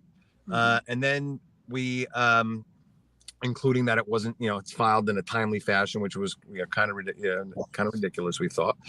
And while their remand was pending, the New Jersey Supreme Court, the top court in the state, has agreed to hear the case, which is not something that's commonly done. And Renee could speak to some of the issues that the Supreme Court will be considering. Okay, thank you. Jump on in, Renee. I apologize. You were speaking, Ms. Renee? No, I just thank you very much. I just want to start off and remind everybody that, yes, this lawsuit was filed by Frank, but it was filed by 18 grassroots organizations. That's why we got Chris there. He's not modeling. Okay, and the reality, from what I understand, I was not a resident of Jersey City historically. The irony of it is I moved to Jersey City a month before we filed this lawsuit. And I actually live in that part of the city that is now part of Frank's ward, where the people don't look like people in Ward F and are a higher income. Just very clearly, people know it's the riverfront, right? Downtown, which is luxury high rises versus single family homes. So you're talking like Exchange Place and all of that area? Exactly. Exchange. Exactly. My building, Grand Street, is the cutoff. So it's those couple of really tall towers, including the Goldman Sachs building, and going up, walking along Morris Canal, or the old canal, and then walking on Morris Street, going up into Ward F, going under the highway into the old Ward F. It's really important that there are so many groups. And why were there so many groups? It wasn't just, I have to say, it just wasn't the outcome, which is the distorted Ward F, and also a bit of distortion of Ward D, if people would like to know. They ignored a very important principle of redistricting, which is natural borders. In this case, it's called the Palisades. They actually came down the Palisades from the Heights down into Newport, which is now also is developing in a way with just luxury high rises, which is again a housing form of housing and a neighborhood that's completely divorced from the Heights. So what but what was really, and I'm just going to say it, though it's no longer really an issue in the case, was the secrecy. Ward redistricting, and this is important from a legal perspective, ward redistricting, the municipal ward law governs the creation of wards around the state, and that includes Newark. And let me tell you, there's never been a case that was brought under the municipal ward law. People do not pay that much attention when, in fact, local politics is more important to their life. Their local council is more important to the quality and security of their life than national and state politics. And I'm not going to. You're at home, Renee. The name of the show is all politics. He was telling everybody to vote, but the point of the matter is there has not been the resources and the attention to ward redistricting. Now, maybe that historically there wasn't as much game playing, there wasn't as much at stake, there wasn't as much money in elections, but maybe that's really the cause here. Not just the personalities involved, meaning not just an independent thinker, independent, transparent thinker called Frank Gilmore versus a petty mayor who's into retribution, whose name will not be mentioned. That's the personality, but it might have been systemic, that this was bound to happen in Jersey City because of the amount of money in politics and the amount of redevelopment that's going on in this city, and where the threat of displacement is facing many of the residents. But so what people were really upset about, and we did bring a claim, was that they violated the Open Public Meetings Law. People have to understand that the commission, the ward commission, which is just people from the county board of elections, plus your city clerk, are supposed to hold all their meetings in public. Now, the statute doesn't specifically say, hold all your meetings in public and discuss alternative plans. But if anybody knows anything about the redistricting process and looks at state legislative and congressional redistricting, which is in our Constitution, public meetings at which alternative plans are discussed, alternative maps, is to happen. Instead, what happened here?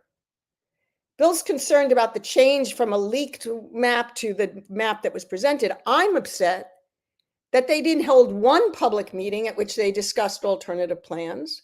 They did everything in secret. They circumvented the Open Public Meetings Law by making sure they never had a quorum of board members meeting at any given time. They drew the lines in response to power brokers. Let's leave it unsaid.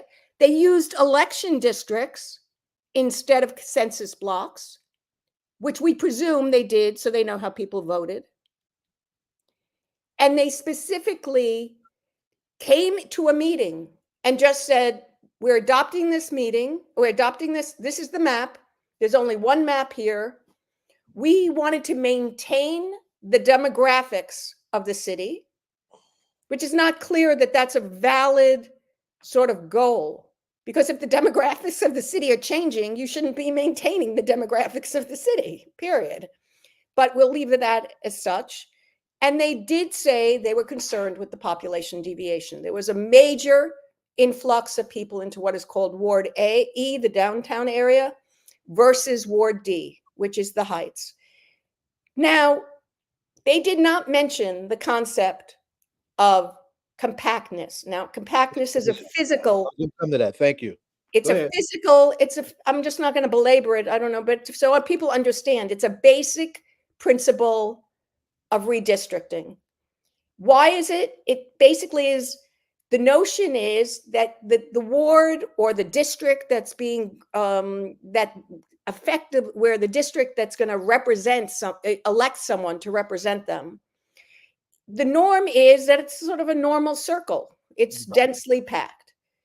Now, inherent in that concept, which is extraordinarily and more important for local politics, is that people who live together tend to have similar interests, whether it's class, whether it's the neighborhood that they live in, whether they live in an industrial zone, whether they have proper transportation to get to work, whether there are good schools, all these various other things. That is really at heart in local politics. And as you go further up the chain, compactness becomes less, it's more tenuous, right? Because national politics, people are not as concerned about where the parking is. They're concerned about whether we're going to get our Medicaid subsidies. So compactness is a concept and it's a requirement, but it's not a set amount to say something is not compact and therefore it's invalid. You have to consider a concept that they call communities of interest. And very often in national politics, there were deviations from compactness in order to ensure communities of interest. And that's basically the Voting Rights Act, to try to ensure people of color or a certain ethnicity are assured to have enough people that are together that they can elect a representative of their choice. It just happens that in our I want you to stop a second, because I want folks to process what you just said. Because you lifted up the almighty Voting Rights Act, an act that has itself been under attack for several years now, right? But now just me listening to this, and the person coming from a legacy of struggle that had to fight tooth and nail just to have access to the ballot, right? You're hitting the nerve. You're hitting a nerve that's important to all of us in this conversation, and I want folks to process that. And Chris, former councilman, beloved community educator, with the longest and most long-standing civil rights organization, the NAACP, and a gatherer of those 18 parties that joined this lawsuit. Talk to me about what she just lifted up. Did Chris step away? No, I'm right here. You're Chris. Yes, who's the other person? Because it was two. Okay, you're Chris. Okay. Yeah. Because it was two. Oh, these both for y'all. Okay, right there. Piggyback off of what Renee has said. Like it was important to get community groups together from really from all. I would say all 6 wards to be properly represented, because all those communities have community, of interest. So we had,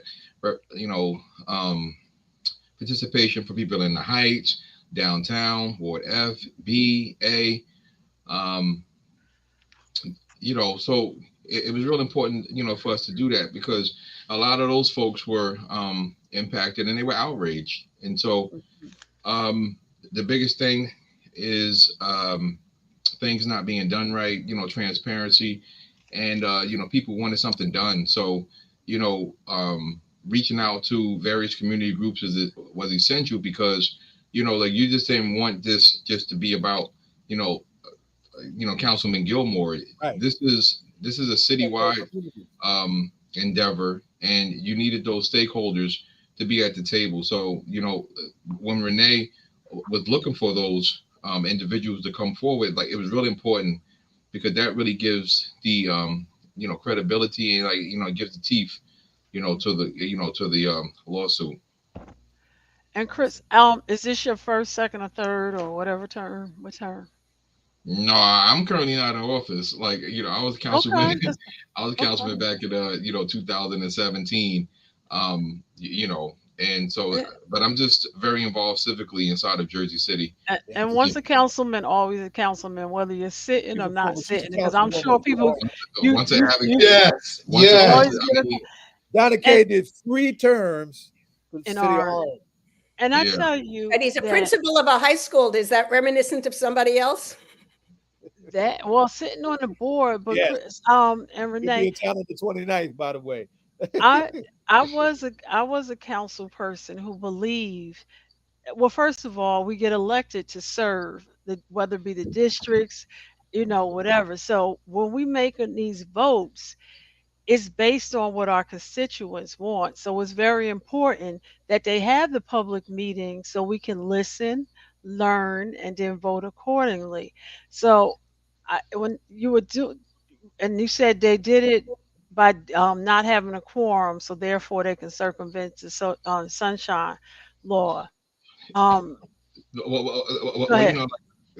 not to interrupt Donna, but Mhm. not even a quorum. Like what happened was, like, here how this all played out.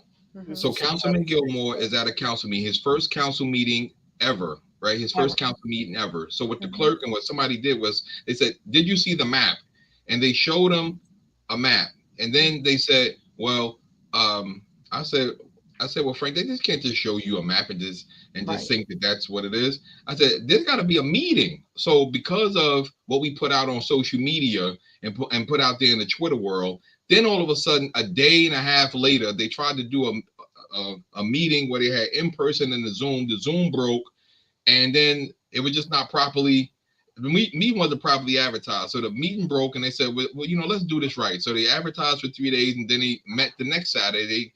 Within that week, council people, everybody else had input on the map, and they actually changed the map, and there was still no conversation. But when we got to that meeting on January 22nd, it was more so like, here's the map. I asked a question to the commissioner. I said, so what you're going to do is vote on it? Like, you're not going to take any questions? He said, no. He said, no, we're not. He shut me up, shut the whole crowd down. Everybody got outraged, and then they voted on the map. They had a couple of days to try to get it certified. Secretary of State, they did it like in February, and we filed suit. What's also important is they didn't state their reasons for why they voted the way they did. Yes, They didn't put anything on record. They didn't say a word. That's an important thing as well. So that's how crazy that was, and so that's why it was important. And then there was another gentleman, James Calderon, who had similar concerns and suits, so he filed his, and so that's where we're at. Well, yeah, well, we'll just pick up. I was hoping what Zaid was sort of trying to get you to talk about is pick up on communities of interest, because the reality of it is very often, sometimes you have to deviate from compactness in order to properly have communities of interest be represented, what we're calling effective representation. In this case, though, in the case of urban municipalities, there's usually a strong correlation between compactness and communities of interest. So what's interesting, and I just wanted to say, to give people the legal element and to maybe try to get them involved, it's important for your Newark residents who are listening to this. There was once a challenge of the Newark ward map, but it was under the federal law, and then it got dismissed, and I don't really know what happened to it. But there's lessons to be learned, what we learned and what the court is now hearing. The court, for the first time, is hearing this case in order to set standards for compactness. And what happened in the appellate division, what happened in the lower court threw up its hands, dismissed the case, said that we didn't state a cause of action. We have a very, very detailed complaint, if anybody's ever interested in reading it. It was a 4-count complaint, and I was told to sort of lay that out.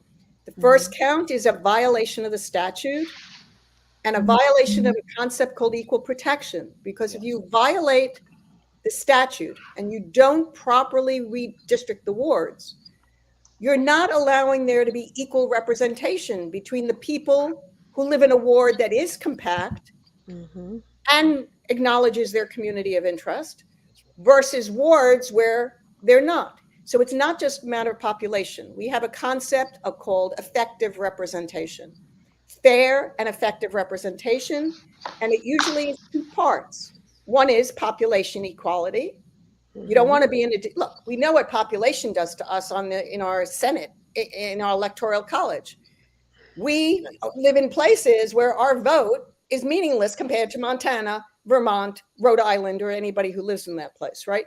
That disparity is not allowed to exist within the city, all right? There has to be a certain level of equality between population. And our argument is there also has to be an equality or effect, similarity, parity, whatever you want to call it, between compactnesses and communities of interest. Because otherwise, some people are more effectively represented than others. Right. So getting back to Ward F, they created what is really a socially incoherent district. The people who live in half the district, by the way, I'm just going to give you the numbers. They took out approximately 15,000 people or 14,800 people out of Ward F, gave some of them to Ward B and most of them to Ward A, and they put in 15,000 people. That means Ward F's population didn't have to change at all. Yes. Didn't have Yes. You understand? Yes. So now you have, from a population point of view, you have fairness among the districts. There's no doubt about it. Population, they met population deviation. But compactness, Ward F is when you use a metric that's commonly used, which they decided they weren't going to use, even though it was in the very computer program that they used to draw the maps, they just didn't report on the compactness metrics. Ward F's metrics get to the realm of, this is really suspicious gerrymandering, okay? Ward D is pretty bad too, but it's not as bad as Ward F. Yeah, Ward F is bad. So what happened is, the second count that we brought, and I think everybody should be interested in that, is we brought what we call a partisan gerrymandering retaliation claim. We literally argued it's not just that they retaliated against Frank for his advocacy for affordable housing. They retaliated against the voters. That's right. Mhm. They retaliated against the voters. They used voting history and they segregated people by voting history. That's called partisan. Big word. Y'all heard that word, right? It's partisan gerrymandering. Partisan doesn't have to mean Democrat, Republican. Yes. Partisan means by a cause. I was gonna ask that question, right? Because you were using the word partisan a lot, and these are all Democrats, right? Yes. No. But partisan, if you look it up in the dictionary, means alliance to a cause or a candidate or whatever. It does not necessarily mean a particular political party.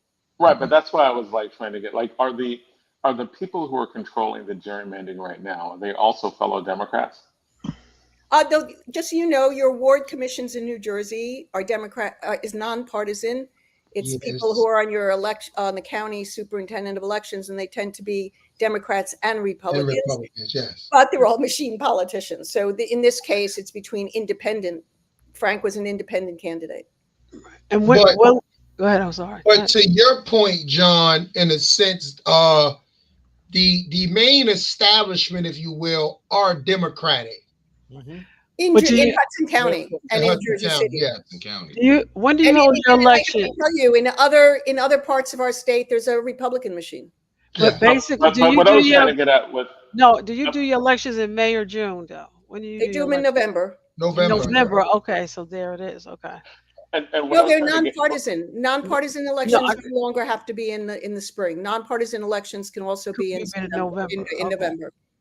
And what I was asking about also was just are these are local officials making these gerrymandering decisions? Well, interesting enough, it's not. As I told you, whoever's on it is the county board of elections. The county and the city clerk and the city clerk. For other cities in the county. I'm talking about generally. I mean, your city in Newark. It's Essex County It's the Essex County Board of Elections plus your city clerk. However, in this particular case, the chairman of the commission was the mayor's chief of staff. Okay. All right. Can't make this up.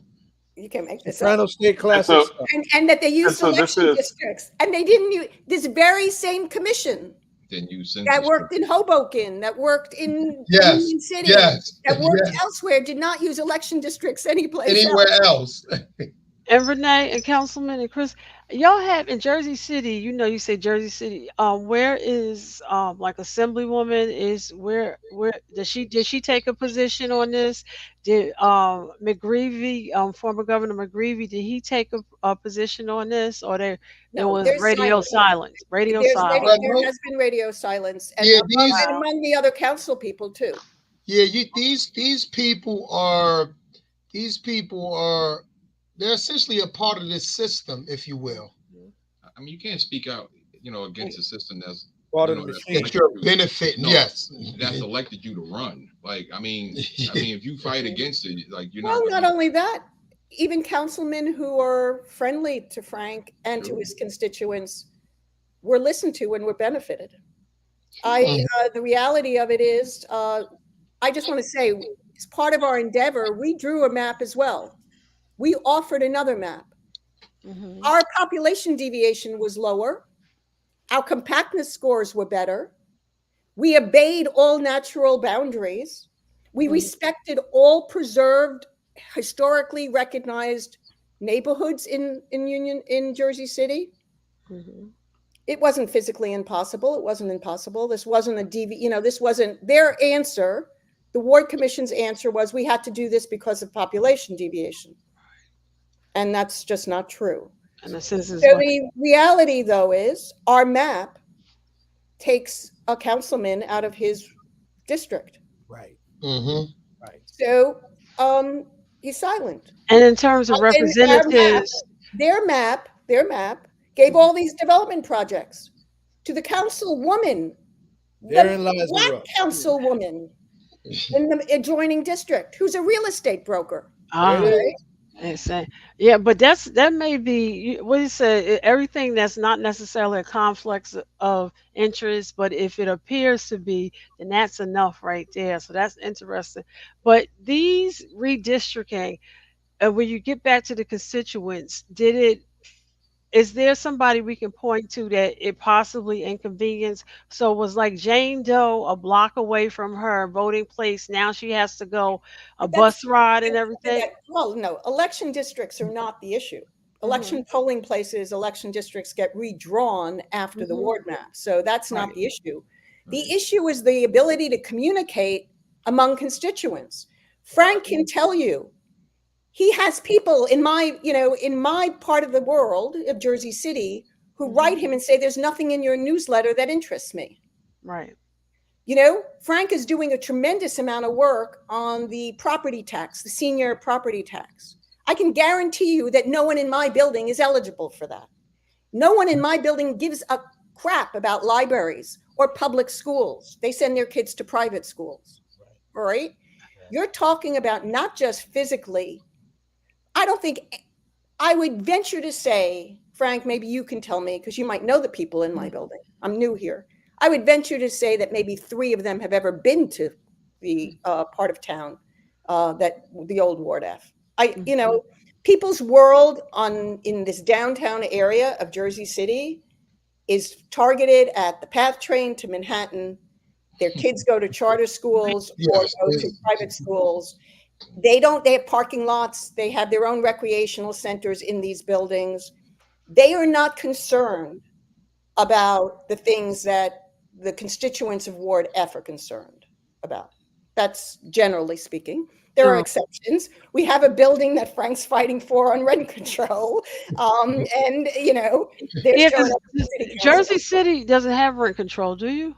Yes, he does. No, yes, we do. You do, because it's amazing. Because I have worked in the exchange place area, and I'm a realtor, and I am always like, wow, the rents that it's almost like an across the railroad type of city. People that are born and raised in Jersey City are on this track for rent, but the exchange place, those rentals and it just makes the city so crazy. Because I know down by I think it does is that people have different interests. There's zones. the reality of downtown is it was railroads. So the gentrification that went on downtown did not displace people per se.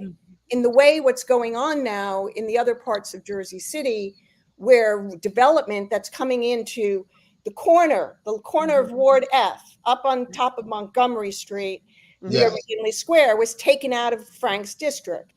Well, there are all these high-risers being planned for that district, meaning that's going to start displacing people.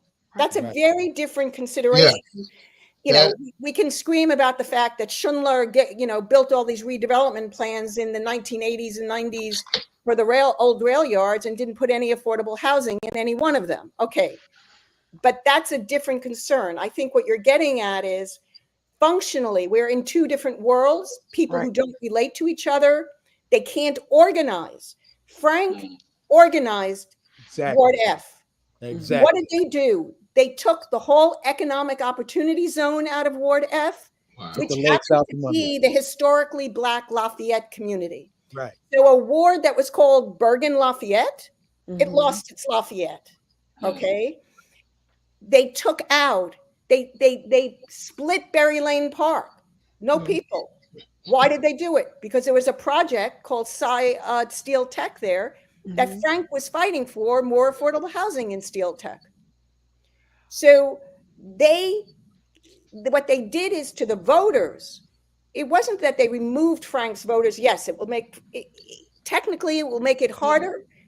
They will make it harder for Frank to get elected. Let's put it that way. It could. I don't think it will, because I think Frank has appealed to everybody in the city. But the point of the matter is but the intent was, and they did it, just so you know, they did not lower the Black and Hispanic vote below 50%. So they did it so there's no VRA violation. So this court, they were that smart. They were watching around. And VRA is Voting Rights Act. Voting Rights Act. They made sure that Black and Hispanic voters can get together and elect a representative. They just made it a hell of a lot harder. But this case, and the case is still pending, correct? It's more than pending. It is now at the Supreme Court, and that's what I guess there will be hearings. The New Jersey Supreme Court? The New Jersey Supreme Court. It is the first time that they are hearing a case since 1979 on redistricting.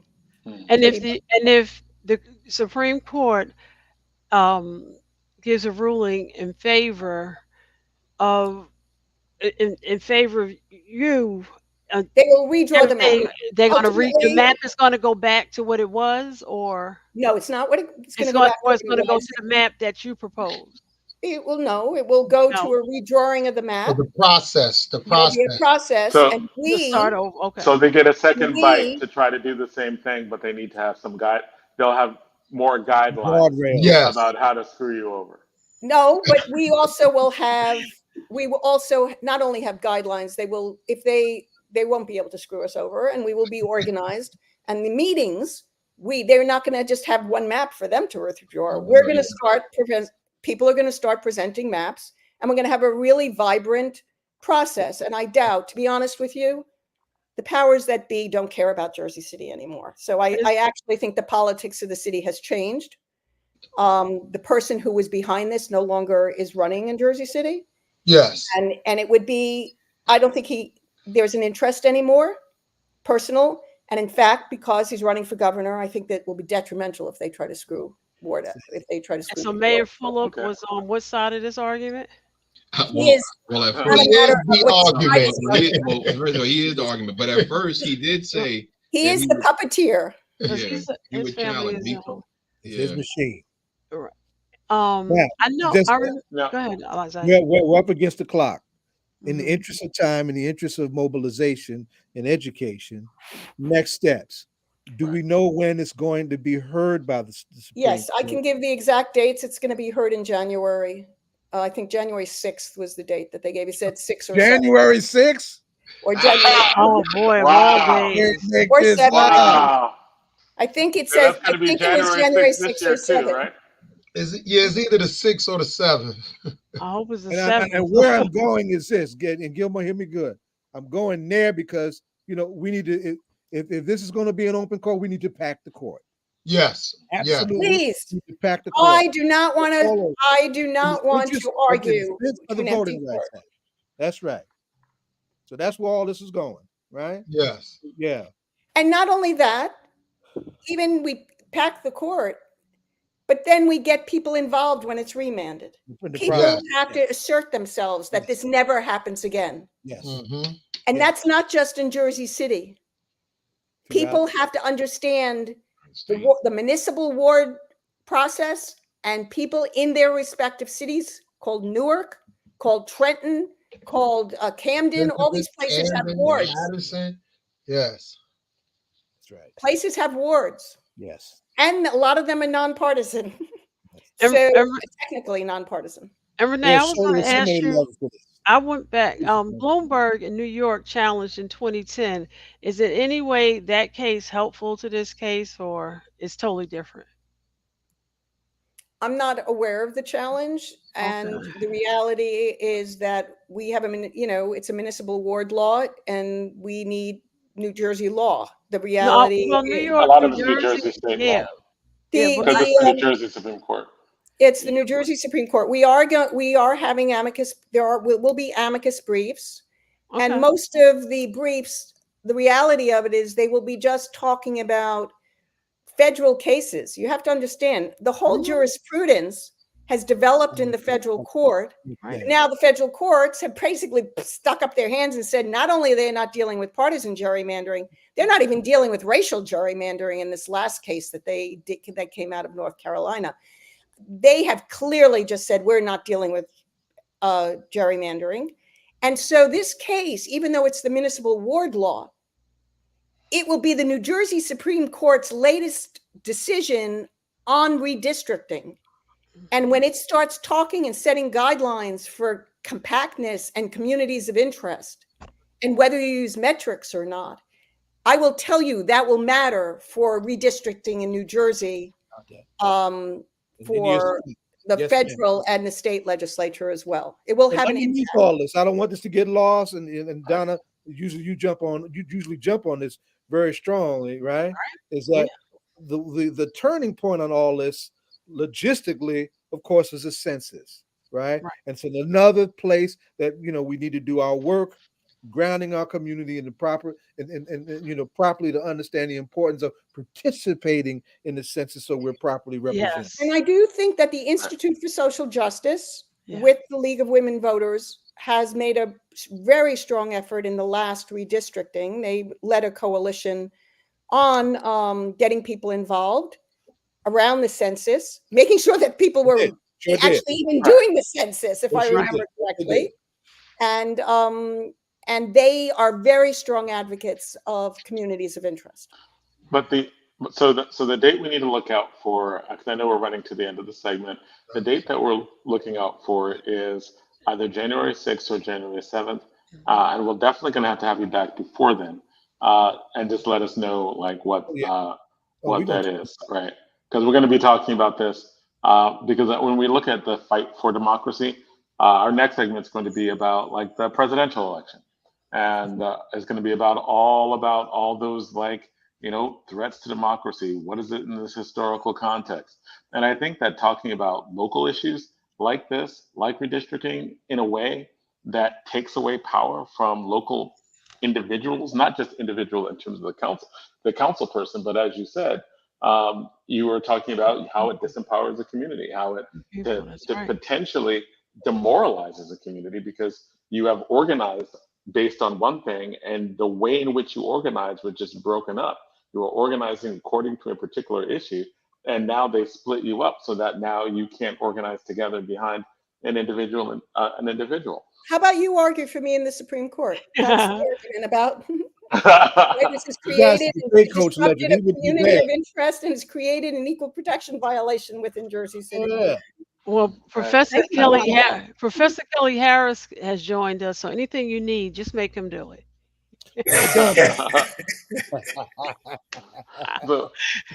Donna, why don't you ask our guest the ritual question as we The wind up. very we have this is a hip hop political show, and we have a very important question that we ask. Guys are out doing the people's work and trying to uplift our communities. So I'm going to start with you, Renee, and then others can follow respectfully. What hip hop artists do you listen to when you're going to do this work or speak to people to empower them? How do you empower yourself so that you can empower others? Is there a hip hop artist, individual, or group that you listen to? Renee. Oh, You got the wrong person. No, well, tell me what is there something inspiring that you listen to?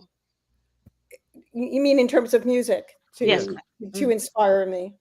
Mhm. You're talking to some, I don't know how much personal here. You're talking to someone who listens to classical music to calm herself down. And You already you iced know, up. Okay. I am My personally grandmother used to play for Mary tormented about Anderson. what is We all going right. on in Gaza, and I'm having a very hard time Mhm. getting myself to do things. Do you understand? I Mhm. just Fair. personally. Okay. I am I am someone who's just motivated historically. I feel compelled to work with community groups. That's what I've done my whole life. I had my office in Newark. I don't know if you've been aware of that, but for 30 God, I don't years, need to. Oh, nice. you know.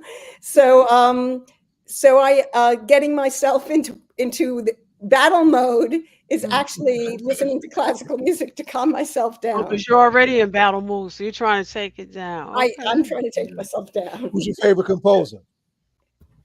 I actually like Brahms quite a bit and Dvorak. Okay. Okay. Well, well, thank I mean, you. I'm a Stravinsky I head. would say, I mean, since I was a kid, hip hop, Public Enemy, Fight the Power, Okay. brothers gonna work it out. That always gets me motivated because, that work, and all the work, all the socioactive. I was raised on PE. Without PE, I wouldn't even be in politics or, like I wrote my Snyder yearbook like back in '92, and they were like, "What do you want to do?" I said politics, and that wasn't because of the shicey people, whatever, in government. That's because PE was talking about Eleanor Bumper, talking about Yusef, Yes. talking about Yes. going out there doing that work. So it's PE for me. Gilmore, what you say, son? I don't I don't listen to any music like before that hypes me up for this work. Consciously, I just feel like I'm obligated to do the work. Some of the people I do listen to, like for words of encouragement and wisdom. I'm talking about Mark, Malcolm, Martin, Dick Gregory, Carter G. Woodson. Looking at the work my mentor Dan Wiley did, another one of my mentors, Principal Kafele, and again, it's Felix, listen. oh yes. Shout out to my mentor, City, Principal Principal. Kafele. He City son. definitely is listening. So those brothers, watching them, how they navigate their arena, and just having that allegiance to the true message and feeling like you're indebted to society to leave it better than what you encountered it. That's what gets me up and gets me on to work every day, because there's people who's not going to be fought for, and I want to make sure that I can do everything in my power to fight for those people. Fight the power. I open this segment lifting So up you how y'all emerged out of the George Floyd summer. And I want to remind this audience that I just left Jersey City on the 22nd, the 29th annual National Day of Action against police Police brutality. brutality, Where we yes, lifted up Andrew Washington yes, again when Gilmore was front and center, just like he's always been. And we appreciate that. We see you, son. yes. I just Renee, want I to say will last thing. I go want to say ahead. like last thing All for right. the viewers and anybody else. I know Erica Walker, phenomenal organizer and aide to Councilman Great, Gilmore. got a Dropped great the chief link. of staff. We love Huh? her. The She's got a great chief, chief. We love her. chief, the organizer of The everything F, right? So she dropped a link inside of the Yes, she chat. did. And please, we need donations. Like I ain't gonna talk about the So we work. that's the GoFundMe account that she put down. Yes. Let me tell you That's something. Okay. For me, folks go deep, support the work because it's necessary work. We're still accepting donations, and so Yeah, please don't try. I've had actually, because of the court system, I've used services which are quite expensive in terms of just the production of the brief. I think so. What we're really just asking for is help with the expenses as opposed to payment of our time. Yes. So Renee, I was going to tell you, I grew up in parochial school, and one thing when I- I'm up and I got to get calm, I do recite the prayer of St. Francis or sing it. So that's the calming song for me. So I understand. All right, and thank you, right? Because like we have Proud of y'all. they right, like so thank you for this. We'll definitely have to have a follow up today with the and so we'll definitely have to have a follow up and thank you much Well, because thank you for hearing and this is really taking an important. interest in this case. And Chris, Right, I hope you seen we're that Principal Kafele said that you're the great principal of Lincoln High School. I hope you And seen that's a that. great mentor. And without him, his leadership and guidance, I probably wouldn't be in this position because I needed a mentor. And Principal Kafele is that dude, is that guy. Yes. And yes. He's taking the Right, show on the road all over the country. Let me tell you something. Every Saturday he's I putting know, and I know, and we're still we're ending the segment. Finally. And as we Right. leave, Thank you all. and as we leave, I will tell you, former Lieutenant Governor Sheila Oliver would always say, "Each one teach one." So that's Yes. Absolutely. Yep. Thank you very much. All right. Thank you for having us, good people. Right on, brother. Thank you. Take care. Good stuff. Good stuff. Good stuff. Good Great stuff. y'all. Thank you. Professor Harris, where'd you go, Professor Harris? Where's Harris go? I made Professor There Harris. you go. Make him do some What's work. going today. on? I got a list of things for Professor Harris. What's going on, young man? Good to see you. Man, it's good to see you. What's Great going on, seeing you, Barbara? man. Ain't dead yet. All praises due to Allah. Professor Harris, how are you? I can't complain. I'm hanging in there. I'm in Atlanta right now. You in ATL? Okay. Are you knocking on doors or you just down there on other business? Just for a conference. Yeah, about to leave. Come back up the way tomorrow. And just introducing the segment, we have the great Dr. Kelly Harris up here out of UPenn, esteemed professor of Africana Studies, highly knowledgeable. He's was an incredible friend to the program and an educator of both high school students with the programs that you do in terms of the Model Gary Convention and also obviously in terms of college students. And educating like literally generations of people in a way that is sorely needed in terms of connecting history. One of the reasons why I definitely wanted to hear tonight is because, man, I'm a little bit like nervous, anxious, anxiety filled about this here election, right? Because why is it so close? Like, people who are close to him was like, yes, he's really a fascist. He praised Hitler. I'm like, what the really? Like, this is like a comic book, right?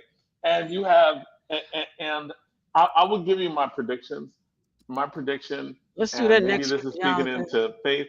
My prediction is that Harris will win. Exactly. And she will. And the reason why the reason what the polls are showing, and I'm guessing it may be something very similar to the former Los Angeles mayor, and he always was underestimated in terms of the polls. And the reason why I think was Good is his last name. And the reason why he was, and the reason why he was underestimated, they say, is because he was black, and people didn't want to say they would vote for him, so they would lie to the polls and they would vote for him. Trump always is underestimated by the polls because I think the same reason. I think people didn't want to say they were voting for Trump, and they voted for Trump. And so they underestimated the Trump voter in the last two election cycles. So he got a lot more votes than the polls said. I think the same may be true of Harris. I think Obama was underestimated twice. Obama was underestimated. He was thought to lose. The polls were much further out than in 2008, and far incorrect in 2012, when everybody all the Republicans were shocked that Obama won because all their polling and internal numbers were like Romney was going to be president. I think that instead of like the Trump bump in terms of polls, I think it's going to be something along the lines of Obama and the Los Angeles mayor that it was named after, where there was this effect of Black candidates being underestimated in polling based on the way in which they were doing it. However, that said, yeah, it was still too close. Like, why? Why? Give us some history. Talk to me. Give us some history. Professor, give us some history. Professor Harris, and I'm also going. Secretary of State Clinton has been on all morning, talking about something that Chairman Ham always speaks about was the meeting in the 1930s at Madison Square Garden, 1939, and like 1939, and liken it to this rally that he did himself at the Republic, Garden. yeah, but the Republicans going to do that soon. He's getting ready to do that. Can you tell from a historical where are we at, and for people who are going to sit out this election? I'm like, why? What are we? Why are we so, I don't know, comfortable and things can never go backwards? Yeah, so one, it's good seeing you all, and thank you for having me on here. I'm happy to see you all. Second, I do think Kamala's going to win. But third, they have to get the vote out to win. So they have to, and that's the thing I'm concerned about. But you all mentioned, Don, you mentioned 1939. Let's go back to the 1930s, but 1933. And when we go back to 1933, that was the businessman's plot against the New Deal. When they attempted to have a coup against President Roosevelt, when they tried to get the former soldier, what is his name? Smedley Butler. Smedley Butler. Right? To War is a Racket, get that book. That's right. Racketeers, man, try to overthrow, and see, and for me, that's a very important moment in United States history, because it really sets up the rest of what we see now, even now, because you have businessmen who were upset over what the FDR was doing with the New Deal. They were upset at having to pay more taxes. They were upset of welfare programs. They were upset of the things that were going to be given to people. They were upset calling it going to be socialism, communism in the United States. So that rhetoric, that propaganda that developed from there, that backlash that developed from there, it never went away. It never went away. And the thing about it, it was codified by these think tanks, these right-wing think tanks, particularly after the 1960s. And again, we see it and help me out, in 1971, we see it in the letter from the Supreme Court justice during the Nixon campaign to the people. And I'm drawing a blank on the Supreme Court guy who he wasn't on the Supreme Court yet. He was about to be, but he wrote a letter warning about college education, warning about these left-wing movements and all that kind of stuff. Hopefully it'll come to me before that. But at any rate, from 1930s, that businessman's plot against the New Deal. So, when we look at the New Deal, that brought about modern liberalism in this society. And it brought about the backlash of developed modern conservatism in this society. Then we get neoconservatism and all that kind of stuff. But that really is a flashpoint in this country. And you've always had seeds of fascist behavior in this country. It's been they still, since then, they've been saying anti-communism, even when they realize, they call Kamala a communist, but she's not. Call Obama a communist, but she's not. Not even close. Not even close. They call King a communist. They call everybody communist. Malcolm, when they first put him on the FBI list, they called him a communist. So that's just they go to. But it's been very nationalistic. We've seen that. It's been very authoritarian in some ways. It's been very anti-democratic in some way. Hey, what's up, Principal Kafele? What's going on, brother? So that's, to me, that's where we have to go back and look. And now, I will say this: I'm not worried about it becoming a fascist government. I'm not, and I might be naive. And the reason I say this, one thing that activists, us on here, scholars, intellectuals, people to the far left, one thing that we underestimate, that we don't give enough credit to, no matter how many problems are in this society, one of the things that is embedded in American culture is people really believe in the right to protest and resist.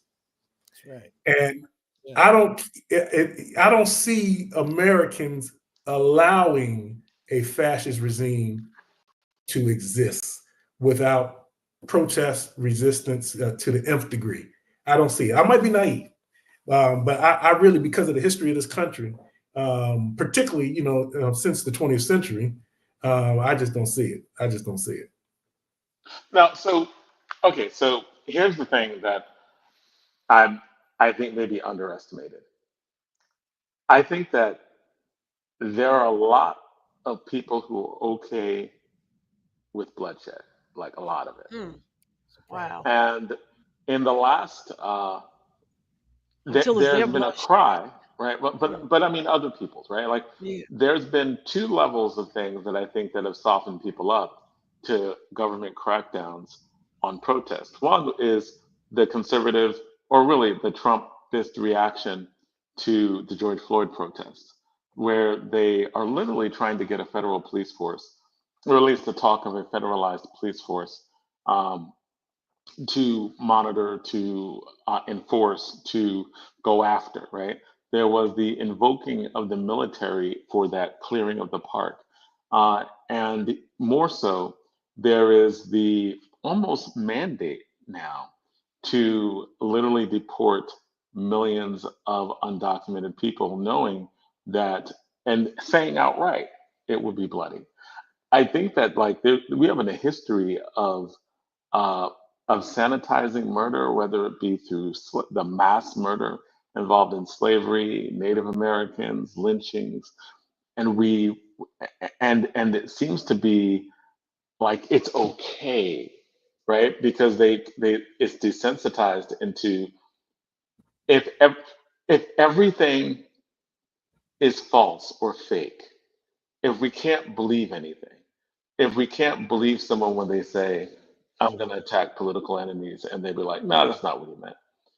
Like, it seems like we're being primed for a lot of people to be killed if if he gets power and people won't mind. Am I being paranoid? No, I don't think it's paranoia. But let's go back again. We've had McCarthyism. We endured that, unfortunately. We had J. Edgar Hoover run the Bureau of Investigation and the FBI for 50 years, which was horrific. And people did turn a blind eye to that when it was happening, when Black people were being persecuted, particularly the Black Panther Party. People did turn a blind eye to that. We've had the pro-war anti-student protests of the 60s and other eras. We've had that. But even through all that, we still haven't crossed the Rubicon where we've allowed people accepted a fascist government from top to bottom. I'm not sure. I'm being naive. I know it's probably naivete on my part. I don't think it could happen in this country. Not right now. Okay, so I think there's a lot of elements to it in this country because again we've had all these other incidents where we've had that, and I think what you just said laid out so eloquently are strong points, and I think those are things that we have to be concerned about. But go ahead. I want to ask you and pick your head about this too, right? Because I think it was Noam Chomsky who was like, for Black people in America have always lived in a fascist country. Mm-hmm. And when you look at what's going on right now, what's being suggested, it is like because they burned down Tulsa, they erased whole Black towns by flooding them. There are literally mass graves that got unearthed like within the last 5 years. Outside of Texas, mass graves of like Black people murdered, right? Yeah. So like the tolls are there. Like we've done it. We've just done it to Black people and natives. Like we haven't done it to white people. I think the difference between like Hitler and the rest of colonialism is that Hitler applied those things to Europe, right? But what stopped the United States from becoming Germany? of Hitler, of the Hitler era, or Italy under Mussolini? What stopped the United States from becoming that? I don't know whether it was luck, like the Philip Roth wrote a book called the he wrote a book that was theorizing what if the Elon Musk of his day had run and won the presidency, and uh, the famous inventor and that was an anti-Semite and a recluse played a famous movie about him. The name just jumps out of my head right now, but he was Oh, yeah. and they it theorized because he was potentially going to run for president in real life. Philip Roth theorized like what if he had ran and won, and how that would brought fascism to the United States. I think to some extent it may be the same reason why we have not had a nuclear war, right? To some extent, a little bit of his luck. I think that I don't know if it is because I, I think that I think that the majority I think that there are white people who were historically okay with black people being murdered, with mass murder, if they looked a certain way, uh, and that the threshold is would they treat white people the same way they treated black and brown people and include us in that mix, um, and and that becomes the scary part where Trump is talking about enemies. And I think that the reason why white liberals are reacting the way they're reacting is because although they know the history of the United States, they know that it only really applied to them if they were directly helping the civil rights movement. Like they had to be there, like they had to be like in the mix and chased by the Klan and caught by the Klan. It wasn't like that they would be targeted in these larger communities, or maybe I'm wrong in that, but it seems like this experience of like, oh my God, do they mean us? Is like, what? Why are people cool with this? Like, why are? It Well, seems so, like but Jonathan, here's the thing that on just on a practical level, the thing that gives me, it's not even hope, is more so what makes it hard to have a fascist regime. That's even nationalistic. You have the military and the police force, to a certain extent, are much more integrated than Germany ever was, than Italy under Mussolini ever was, than Spain under Franco ever was. So that's one thing. So what do you do with all the what do you do? Are all the black and brown soldiers and police officers, are they going to go along with the fascist regime and turn against their own people? That's number one. Number two, the black folk who are not in the military, regular black folk who have weapons, do any of us think that black people, and to steal Kamala's phrase, do any of us think black people will go back? Do Not any of without us think? Say again. not without a fight. Not without a fight. Yeah. Yeah, I So was saying hell no, no. yeah. So the genie's out the bottle in terms of that, and I don't think so. they can put it back in. But what you're And positing is that it's not that they won't try, and that there won't be a massive shift. Like, say Trump does lose. Say one of two things happens. Trump barely loses the election, and Mhm. say attacks Philadelphia as they're counting the ballots, right? Like say like tries to destroy one of the precincts where the ballots are being counted. So those ballots go away. What happens? Right? Like it just there's so many different frightening possibilities of like Trump and his people going into a place where as a country, and because what they're hitting at is the election itself, right? Like I think I read It's gonna be that rigged. It's even gonna be rigged. right, right, but because even in the Civil War, they didn't think Lincoln rigged the election. They thought Right. Lincoln won and they seceded, right? That I read, recently. But it wasn't like it wasn't like the election itself was questioned on that fundamental level. like now. Yeah, and these people really don't think that Trump won the election. But it's not about thinking, even the people right? that believe they don't. Oh, just the fact that they would use that to act on it. And it's not a matter of the leadership believing it. There are enough people, like apparently, like between 60 and 70% of Republicans believe that he stole the election. I was reading an article by Barton and Gelman in the Atlantic, and they were doing some research, and they were looking at studies of people who had been insurrectionists, and they are specifically saying that that like close to between 60 and 70% of all Republicans believe that the election was actually stolen, right? And they called them committed insurrectionists, and they thought that they measured into about 20 million, which isn't the largest part of the population. It's like 9% of the population. But they noted that in Northern Ireland, it was like 13% of the population that was committed to violence, and that struck the violence like of Northern Ireland for years, the legendary violence that ensued. To me, it's not.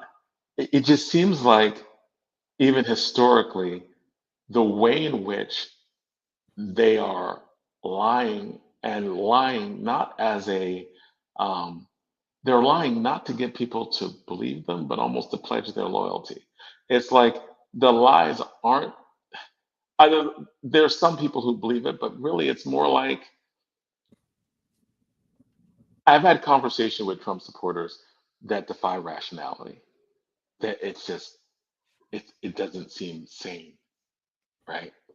And this type of not seem sane is like maybe the same as talking to white people in the 60s who believed black people were inferior and just knew it.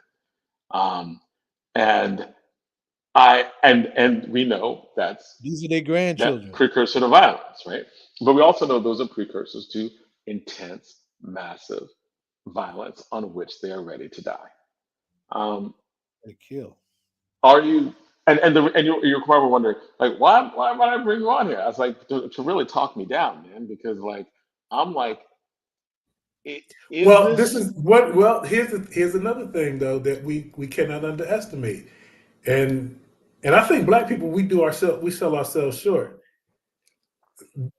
Black people have always had a struggle and a vision of democracy greater than what this country intended. Always. And Even when we were on the plantation. That's right. Always. And to really be quite honest, you know, as much trouble as this and challenges this nation has with democracy, we made it as good as democracies have, as much as this democracy does have, we made it have it. Those are to us. That's right. We made it have it. And I think that black folk, more than any other group, will not let a fascist government come into play. Will not. And people might try it. People might want to try it. But I believe that much in us. And we do have a lot of allies who are not going for it. And early voting, early voting has started. Have you seen, like, since you've been in Atlanta, a lot of people, I don't know if you're in an area where a poll might be, but is it obvious people are excited about casting their vote? Or you really haven't seen any? No, that's true. Like, how's Philadelphia? Yeah.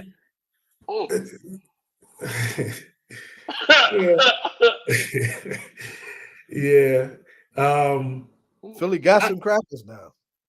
It does. Well, you know what? The thing that bothered me about Philadelphia a few weeks ago, I went to my favorite place to get a chicken cheesesteak. It's in the hood. And you had some black folk out there with speakers for Trump and blasting the Trump stuff and all that kind of stuff. Too. Yeah. How do they so that kind of stuff, I just shake my head at. It does concern me. I'm gonna be in another part of my naivete. The guy who forecasted all these elections correctly, I'm rolling with him. This dude been right, man, and he's not. And what did he predict? He predicted Kamala. Okay. He And let predicted me Kamala. So Philadelphia is not rocking. It's hard to believe Kamala will win. It's not. It's that.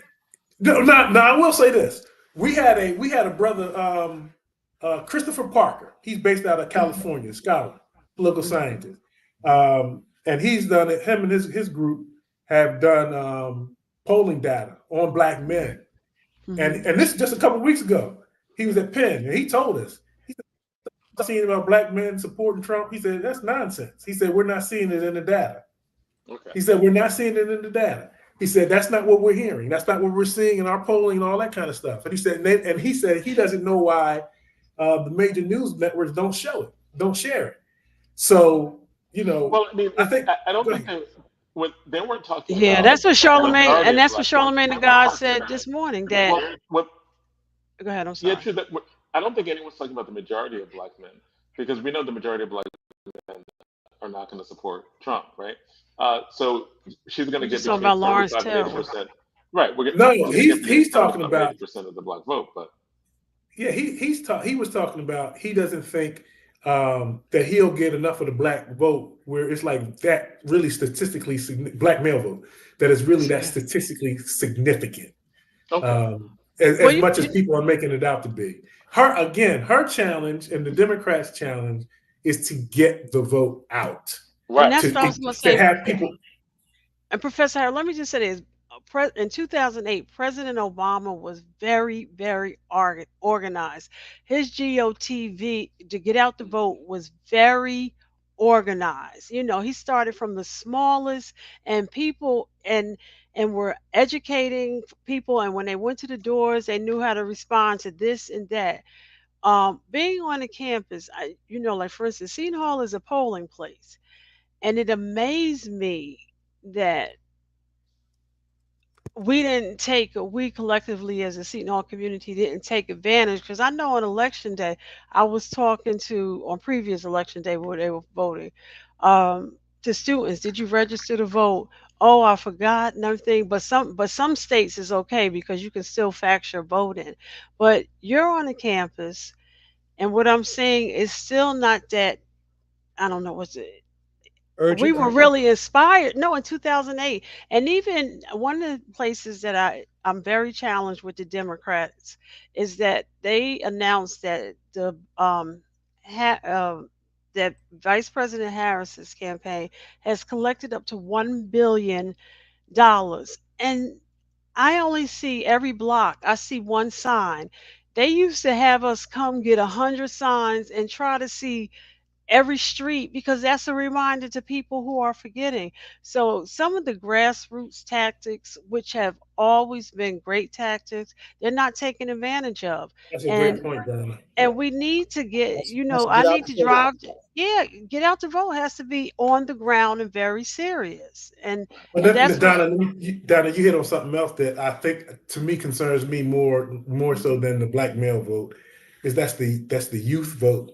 Right, particularly the youth activists, because they're not excited at all about Harris at all, and that's Gaza, right? That's Gaza, absolutely. That's Gaza, and I don't blame uncommitted. Them. That's right. If there was no Gaza, the block of folks who are the uncommitted would give Harris enough to smack Trump in the face and just beat it behind outright. But absent of that, it's a tight race. It's a battle. And I don't see these young people really changing either. I don't think they're gonna vote for him. I think they're gonna sit it out. And what concerns me is intellect versus non-intellect. And I even said this back with principle versus lack of with Secretary. Say that. I'm sorry. Again. Principle versus lack of principle too. Yes, but I'm like, but if we were in other countries, first of all, I don't think they would ever put a candidate up that's like the one that's opposing Harris. I think in other countries, you really are looking at people who, as you consider them, they have some common sense. I always say, and I think I said this to Jonathan, even going back to President Obama, if you would have had a President Obama run against a Colin Powell, that would have been a race. You know, like now the races don't even challenge us. It's all becomes like cynical to me, and it's like we have somebody who doesn't even care about the people, but people are still considering them. And then you have somebody who has a lifelong life of service, and everybody's questioning. And literally, if you recall at the debate, what's your plan? She gave out her plan, and then the question was asked, "What's his plan?" Now he's been president and everything, and he says, "I have a concept of a plan." Really? It's just so unbalanced, and for it to be a question, I don't even understand why. 74 million people voted for Donald Trump in 2020. Yeah, yeah, yeah. And they're mobilized. So that's another example of really a march toward fascism, and an element of it has been strong in America. This propaganda, and the Republicans, particularly the supporters of Trump, have won a propaganda campaign, which has people started with contract with America. Well, I'm so glad you said that. Radio airwaves and lit them up and turned them into mobilization machines. That's right. That's absolutely right. And that's a key point that I think a lot of people don't talk about and miss, how key that point was. That contract with America was a beast, and that changed the nature of dialogue in this country politically. It really has. It went lower because of that. Okay. And Newt Gingrich. And, that's right. That's the era. Very problematic. Very problematic. And we're stuck right now, and we're in that age of just, people talk about it all the time, disinformation. That rules the day in this country. But you know what? I think a lot of times we analyze things and we get deep on it, and we talk about a whole lot of different issues, and we want to get a history and all that kind of stuff. We just, sometimes it's just as simple as what how Dr. King described America. He said, "This is a sick society." This is a sick society. Straight ahead. Yeah. Mm-hmm. Yeah, true. And we done integrated into a burning house. Yes, I was about to say that. I fear that I have integrated my people into a burning house. Yes. But here's the thing that also, like Dr. Kelly, you were talking about before, because we go back between cynicism and optimism, because that's the nature of this thing right now, right? And you were talking about something that reminded me of, the argument that Hannah Nicole Jones, the 1619 Project makes, when she's like, we are uniquely, African Americans are unique in our identity here. What we have done is we have always embraced the ideal of American democracy. We have always fought for others in the ideal of American democracy. She started rattling off thing after thing that African Americans support that aren't just good for us, but are good for the rest of the country. Right? Like, right, like what I'm saying, that's an agreement with that, right? And so that to your point, this election has, when I'm feeling the way that you said, makes me understand or feel real patriotic, real like we built this, real like we built what this is supposed to be. And I think that what is almost lost on, I think what's lost in younger activists, people who are choosing to sit out and not because of Gaza, is you choose the person that you'd rather fight in office. And you have to be ready to protest and deal with a Harris administration on Gaza, because a Trump administration on Gaza is just raise it. Brother, right? the road to liberation is filled with a lot of compromises and contradictions. And contradictions. It really is. I believe that a revolutionary transformation is needed in this country. I believe it has been needed a long time. We've been in need of liberation.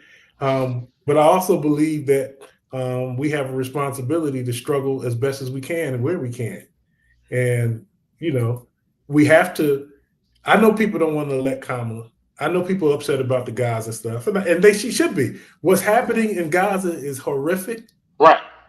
Right? It's horrific. You get tired of seeing it. I don't know how I think it's because anybody could sit by and not be just livid at children being killed daily. I don't I know understand the that. one. I know when I seen the Lebanon seed. You know, people are picking through fruit and trying to get their vegetables, and then all of a sudden, their cell phones or beepers or whatever are exploding. That was a horrible thing. They're just doing everyday things. Go ahead. But watch this. And I'm gonna say something that's gonna really irritate my nationalist brothers and sisters. Mm-hmm. But you also have to have the lens to understand why Jewish people saying we won't go back because of what happened to them in their history and what October 7th reminded them of. You got to understand why they saying we will not go back. So you know what I mean? Has been turning it up all over the country. Say that again, brother. Jewish Voice for Peace. Yeah. That's one of those, you know, Jewish diaspora arms that has been very bold, very much in using civil disobedience. Hit Wall Street a couple weeks ago. Yeah. Right? Here, Jewish folks, you know, opposing the genocide in Gaza. Now, you know, it ain't happening to the same degree in Israel, you know, unfortunately. But it goes back to, though, and I'm gonna say this. And the People's Organization for Progress is an example of the type of activism and organizing that people need to learn how to do again, because there's not many organizations like that. It's not many organizations like that. Yeah, say it again. November 2nd. They're doing the November 2nd, 12 o'clock. There's a march. Trump must be defeated, led by the People's Organization for Progress. But here I'm going with this. If Kamala wins, or when Kamala wins, the pressure can't stop. And it won't stop, right? And that's the thing that people have to learn, and that's what thing people have to do. If you may make a compromise that you don't want to do, but there's a responsibility to continue to put pressure on her if she wins to do something about Gaza, to be progressive and do all those kind of things. We always win. Pressure politics is our best weapon. That's right. That's always been. That's our history. Yeah, that's our history. And when we don't do that, that's when we lose. And by that, right? And when we're talking about Gaza, a little bit more cynicism, right? It almost seems like us watching what we know is mass murder, right?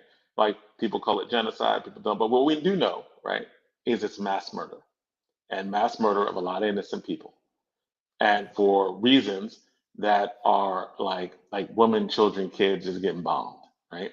We know that. We know mass murder is taking place, and at the same time, we are almost being conditioned into a mass media silence or justification or apologist over what we know to be true, right? Like it seems like 41,000 people were killed, mostly women and children, and mostly innocent, right? Like mostly just got bombed. And the amount that Gaza has been razed, we know that they're massive. It's such a massive human rights violation, or a set of human rights violations, that what they're testing for, like they're giving vaccines for polio, right? They gotta literally give vaccines for polio right now because the human rights and health. Could you imagine? Could you imagine if 41,000 women and children in America were killed? Right. And Gaza is not that big, right? So you're dealing with a fundamental part of the population, and we're not even just talking about the wounded. We're just about the dead, right? We're not talking about people who lost limbs. We're not talking about people who are crippled. But it seemed like that's acceptable collateral damage. Why isn't that prepping us for that level of devastation to be waged on communities here but they say we deserve it. I think there's a thin line. Go ahead, Kelly. No, I think we're definitely numb to it. Many people are numb to it, but I also think that people don't think that there's anything that they can do that will be effective. And that goes back to my point about not knowing how to organize. And I think that's the double-edged sword of the victory of the Voting Rights Act of 1965 and electoral politics and increasing Black elected officials. I think, that phrase that you all are familiar with, from protest to politics. We've gone from protest to electoral politics, and I understand it, but that's a weakness because we lost our know-how in terms of organizing. Again, pop is not the ordinary when you go around the country. Pop is not the ordinary. Professor, somebody, Trevor has asked you, how do we pressure Harris if she's elected to office when we no longer have the leverage of our vote? And I guess that should follow on that people have to understand that Democrats, that it's more than the election. Then you have to hold people accountable, whether you voted for it or not. And so how would people, she's in auction, she raises her hand on January 20th. So how does the community stay involved to make sure their interests and various interests are met? It should be said, though, Donna, just to add to the question, Trevor is a young college student who represents that block of uncommitted votes, right? Who's looking at not voting for her because of her and the Biden stance on Israel as it stands now. So here's the fundamental problem. What is the organized umbrella Black group that represents a broad class, a swath of Black people? If we're just talking about Black folk, what's the group that's going to demand a meeting with Kamala? What's the group that's going to go there with grievances or say this is what we want done? Like the NAACP, the Urban League, maybe the AKAs, maybe. So you could put all of them together in a room, but there has to be in Gaza, though. Yeah, you gotta have. So that's my concern. So you're asking, as in, is there an organization that actually represents people that would have her ear? Right. And not only have her ear, that the masses of Black people respect. You know what I'm saying? So, yes. So when Dr. King and them were moving the way they were moving, people respected that. People respected it, and people, we didn't vote for it, but people would. Dr. King was seen, and people online and people watching. I know Dr. King isn't the leader. I know there's a whole lot of other leaders great doing things, but Dr. King was seen, was accepted as the voice of the movement. I know there's a whole lot of other people doing great stuff. We know that, but it was accepted, right? So when Dr. King went in with other leaders to meet with, to put pressure on Johnson, we accepted that. And Johnson did too. That's why things got done, right? Who is that? Who or whom, or which group of people represents that now? I don't know that we have that now. That's the so when we say put pressure on Kamala, I don't know. I don't know that we're organized enough that we're going to be able to put pressure. So that's my fear. That's my concern. So and in terms of that, like the response to Trevor then would be, then we can't vote for her, we can't put her in power, and Democrats have to recognize that. We'll do that, right? But then the response to that is when people didn't vote for Hillary and Trump got let in, does it matter that he was able to put 3 Supreme Court justices on the Supreme Court? Does that matter? And do you care that he might be able to put 1 or 2 more on if he gets reelected again? Is that an issue? Is that a big deal? Right? And that's just the tip of the iceberg. What are the other things? And then if you're talking about just the issue with Gaza, literally the Republicans are like, the Palestinians need to move, right? Yeah, they don't care about they're far to the right of, to some extent, when I was listening to them, they're to the right of Netanyahu in terms of that particular issue on that, right? And I think that at the level, I know what you're saying about organizing and what organization exists. I do think that it is possible to have organizations that give money, target people in elections, etc. Right? Like I think that when you're talking about organizing, I think that just needs to be done on a on both a local and a larger level, as in it's every like if you can organize and mobilize a mass protest, then you can put enough bodies together to threaten other local people in elections, run your own people, and potentially win. I think that it's a lot of it's about setting up building an infrastructure that pushes the interest that you actually have. And if you do it on a local level, that pressure, it does translate, right? Because if you organize locally, then and you can put pressure locally, then that does translate into being able to put that pressure nationally. I think it's I more think, hopeful. yeah, I think you're right. My concern with that is that you need so much voter education and just education in general, because again, and you acknowledged it earlier, we have so many people believing nonsense. Crazy We have stuff. so yeah, crazy stuff. So you got to deal with them too. So and that's a very very big challenge So, question: because you are in Philadelphia, and you're like you don't really see mass movements of Black folks coming out for Harris, uh, and you still think she's going to win. If she don't win Pennsylvania, she's not going to win. I still think she's going to win. I'm still hopeful. I still think she's going to win. One of the things that makes me hopeful too, one of the things that we have not seen is so many Republicans have come out against Trump. Well-known Republicans have come out against Trump. That's a pretty big deal. I don't know. I don't know why people are kind of downplaying that too, but that's a big deal for Republicans of the magnitude that they have to come out and say they're not supporting them, they're not voting for them, because all those Republicans have families, all those Republicans got friends, all those Republicans got networks and cliques, all of them, and they got powerful cliques. They have powerful cliques, And and they don't constituents. like going. And I don't believe that all of them committed class suicide. So people in their cliques probably riding with them too. So And I know, looking at even the Cheney family, I know Liz Cheney just did a panel that was the Republicans, Democratic, and and she's more of a patriot. But to see them come out and they're saying to American people, he's a very dangerous man. We don't need to minimize this. And also, I have to say, there has always been. Sorry, my neighbors are doing construction. Um, I can remember back to was it John Kelly when he ran, and hip hop, there was like you have the rock to vote, there's a rap to vote.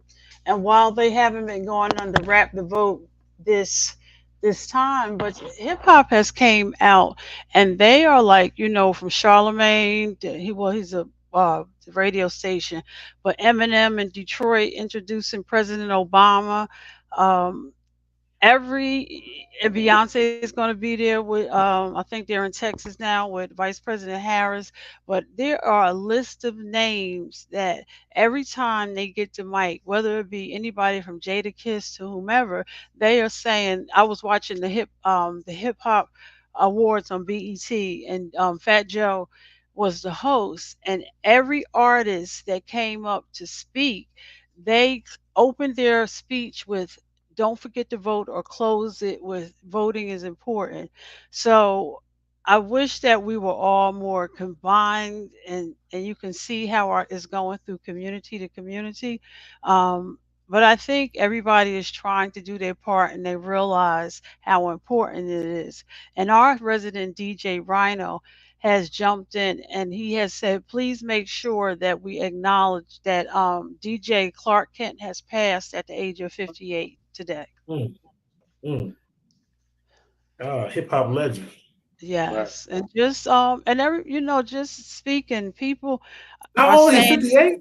58? 58, Yep. 58 58 years years old. old. Yeah, 58. So these last 10 days, I think we'll be here really Damn. quick. Go ahead. I'm sorry. Go ahead. No, That's a- I was going to try to make a joke, but it's not the no, right go time. ahead. Okay. Yeah, I was DJ Clark Kenny, just he's 20 years older than me. Can't believe it. 20 years. You're not 38. I know it's bad. Oh no. I told you it was a bad joke. You I got told you me it over was here the right doing a time. math class. But hey, Donna, Wow. I told you it's a bad joke, but you made me do it. and even let me ask you this, and I'm gonna go back to Kendrick Lamar at those awards. He was nominated for 11 and won 8. His song "They're Not Like Us." Did you have any chance to talk about this with your students? Because this whole song "Not Like Us" is a whole history lesson, kind of, sort of. You know what's interesting about this, and I don't know if students, the students, my generation still seems to be reflecting on "They're Not Like Us" more than the students. I don't know if that's right or not. I don't know, maybe just the students I'm talking to, but so you said we're like the 50-year like the I think so, because it's because all of the music that was played at the hip hop awards is what they call like trap rap. So I agree with you. They're not like us. You had to go down, get the lyrics, and think about it. But I think but hip hop community kept bringing it, to the forefront, and it was. And Kendrick Lamar is kind of different. And then the whole issue with Lil Wayne and all that, the Super Bowl. But that generation, I don't know if they're going to surprise us or if they're going to, I don't know. We'll have to see. But what are your students saying? Are they going to vote, or they just kind of don't believe? Again, the students are not enthusiastic. Yeah, we had a panel of students. They thought it was that what both contenders are saying for the president. They said they didn't even believe half the stuff they say. So that was interesting. Yeah. Well, and remember too, we're at a moment now in American politics where most people or almost most people don't vote. Most people who can vote don't vote. So people there's a very cynical view, and for good reason, about politics in America. And and we said this before. I think in a pop meeting, this was said before and emphasized before. We need to emphasize any movement we have needs to be also talk about getting the money out of politics, because it's corrupted. It's corrupted the political process, and we really need to focus on that and turning that around. And I wish that these people who are not down with Kamala and really thinking about Trump or down with Trump, I wish they were politically sophisticated enough to understand the problem that money is put in politics. And I wish they would put some energy in that and trying to get money out of politics. Well, after we get past, after we get past January 20th, every election, the conversation comes up about a third or more parties. I think that conversation needs to be started right after this election, and we need to see, the viability of a third party in the United States. I think we need to go revisit too what the Black Panthers had in the 1970, 71. They had a People's Convention. I think we need to in Philadelphia. I think we need to go back and have another People's Convention. I think that's desperately needed. That came out of the protocol for a national united front against fascism. Right. Yeah, that's right. And even in the last things that can be done. That's a lot. Even in the last election, Senator Bernie Sanders, he brought a lot. He moved the Democratic Party a little bit more to the left. So we need to stop being comfortable and remember that when you're elected for a term, not for a lifetime. Even if you get reelected, what ends up being a lifetime, you still have to do it in 2 years or 4-year increments. And when we come back, when they asked Dr. Harris, how do we hold our elected officials accountable, is that you organize and that you make meetings. We go to Washington, we say this is our A, B, and C, and we begin to stick to it, and we have to strategize it so it's not the same 5 people always doing the work.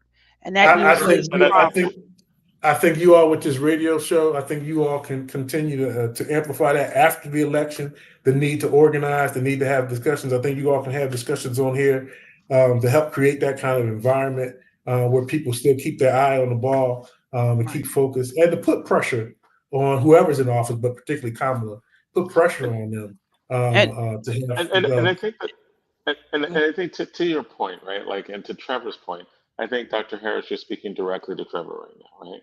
Like when you're saying that organizing is essential, right? Organizing and Trevor's gonna do that, and it doesn't stop after the election. You It vote, starts. and you put in office the person you would most rather fight. Right? Yeah, and don't forget that you can get stuff done with. And remember when Obama got elected in 2008, he had both houses. So he had everything he needed. But the Dems were too, well, we don't want to hurt people's feelings and da, da, da. And by 2010, the Tea Party has come in. So we have to make people understand this the civic process, because many people don't understand how civics work and where local politics meets state politics meets federal politics. So we have to educate and organize. It's just not educating, it's organizing But also. down to the Obama phenomenon, when nothing happened with that, I put that on Black folk. We celebrated too much. We were applauding them too much. We were talking about how that's a great Black family. They look great. You know how he's a good one. We were doing that. Don't criticize. Right. And don't criticize. That was and people who knew better were saying that was a mistake. And we can't do that. We can't afford to do that again.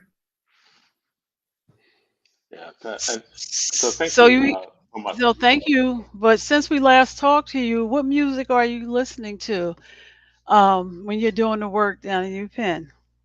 I want to ask you something else before you ask that, but go ahead. Too late. Okay, well, hold that. Go ahead, Bob. What was the last thing? Well, I want to know what you're working on in terms of your own scholarship. Fair. Well, you know what? I'm down here. We're celebrating. So we have a political science. I got my doctorate from Clark Atlanta University. Yeah, Clark Atlanta, of course, is part of Clark Atlanta is connected with Atlanta University. It used to be Atlanta University, and they used to be Clark College. They merged. My niece graduated from Clark. Yes. Right, and the political science department has a great tradition. It's named after. We renamed it after Mac Jones, who's a brilliant scholar. Mac's still with us.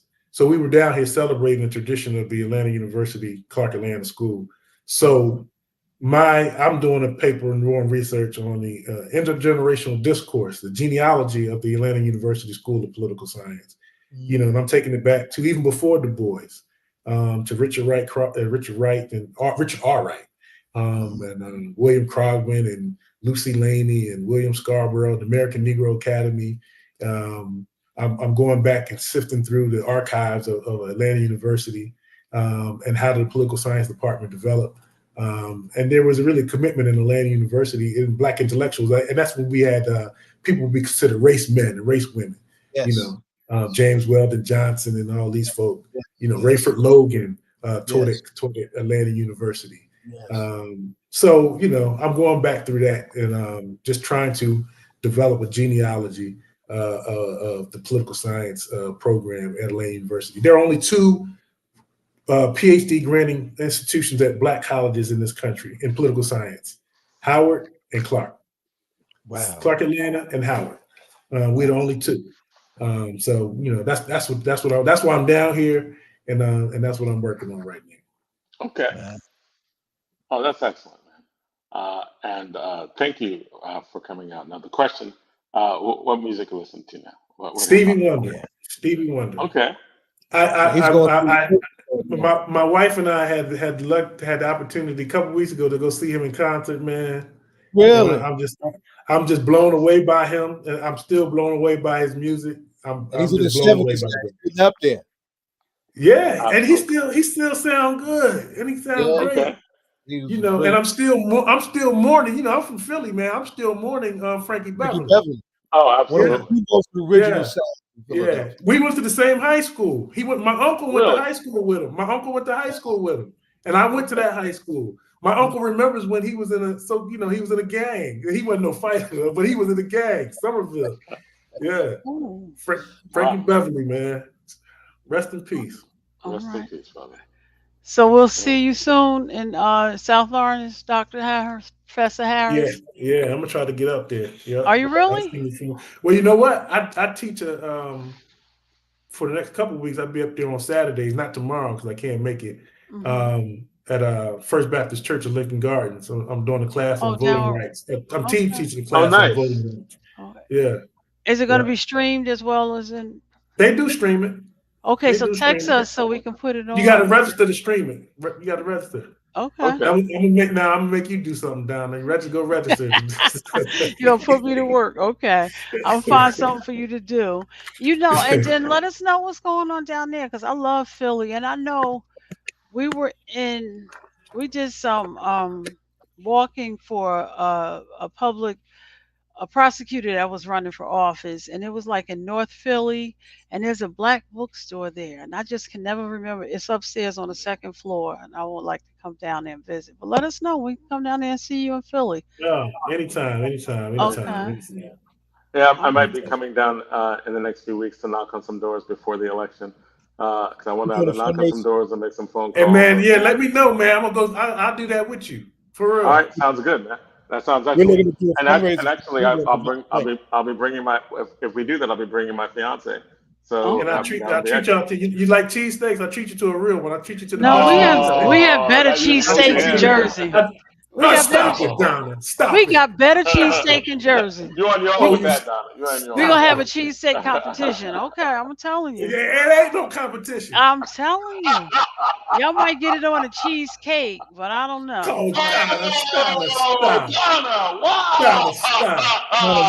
And you know, I go to Sandwiches Unlimited, so everything that Randy makes is better. But we'll talk about that again. Okay? November 9th, we're looking to do a fundraiser for Deruba bin Wahad in Philly. Oh, that's right. Yeah. Yeah. All right. You know, Deruba's fighting that lung cancer. We're trying to raise. You gonna be up there for that? Yeah. I'm gonna be there then. Let me know. I'm gonna be there. Absolutely. November 9th. Yes, sir. All right. Okay. All right. Take care, man. man. Everybody. Thank you. Oh, we gotta thank all our guests tonight. Jonathan, how you feel, man? How you feel, Jonathan? I feel great. I feel amazing. I can't wait to get into the married world. I am in love. Absolutely. My heart. Yeah. That's right. All right, Trevor. All right, hey, Trevor, we rocking with you, man. We understand. We still rocking with you. Thanks, Trevor. And Jonathan then changed his status on Facebook and putting pictures out, so it's official. We just see Jonathan booed up. Absolutely. Proudly booed up. Well, let us know we can come down to something special. And you know, Dr. Harris, I'm a big fan of the Roots. So anything, and I know they get involved in a lot of community. So if anything that mix mesh with that, let me know. We'll come down. All right, you know what? Okay. All right, we'll talk about that because maybe we could do something politically, have a table or something at the Roots picnic next year. Okay, that's around July 4th. You know what I mean?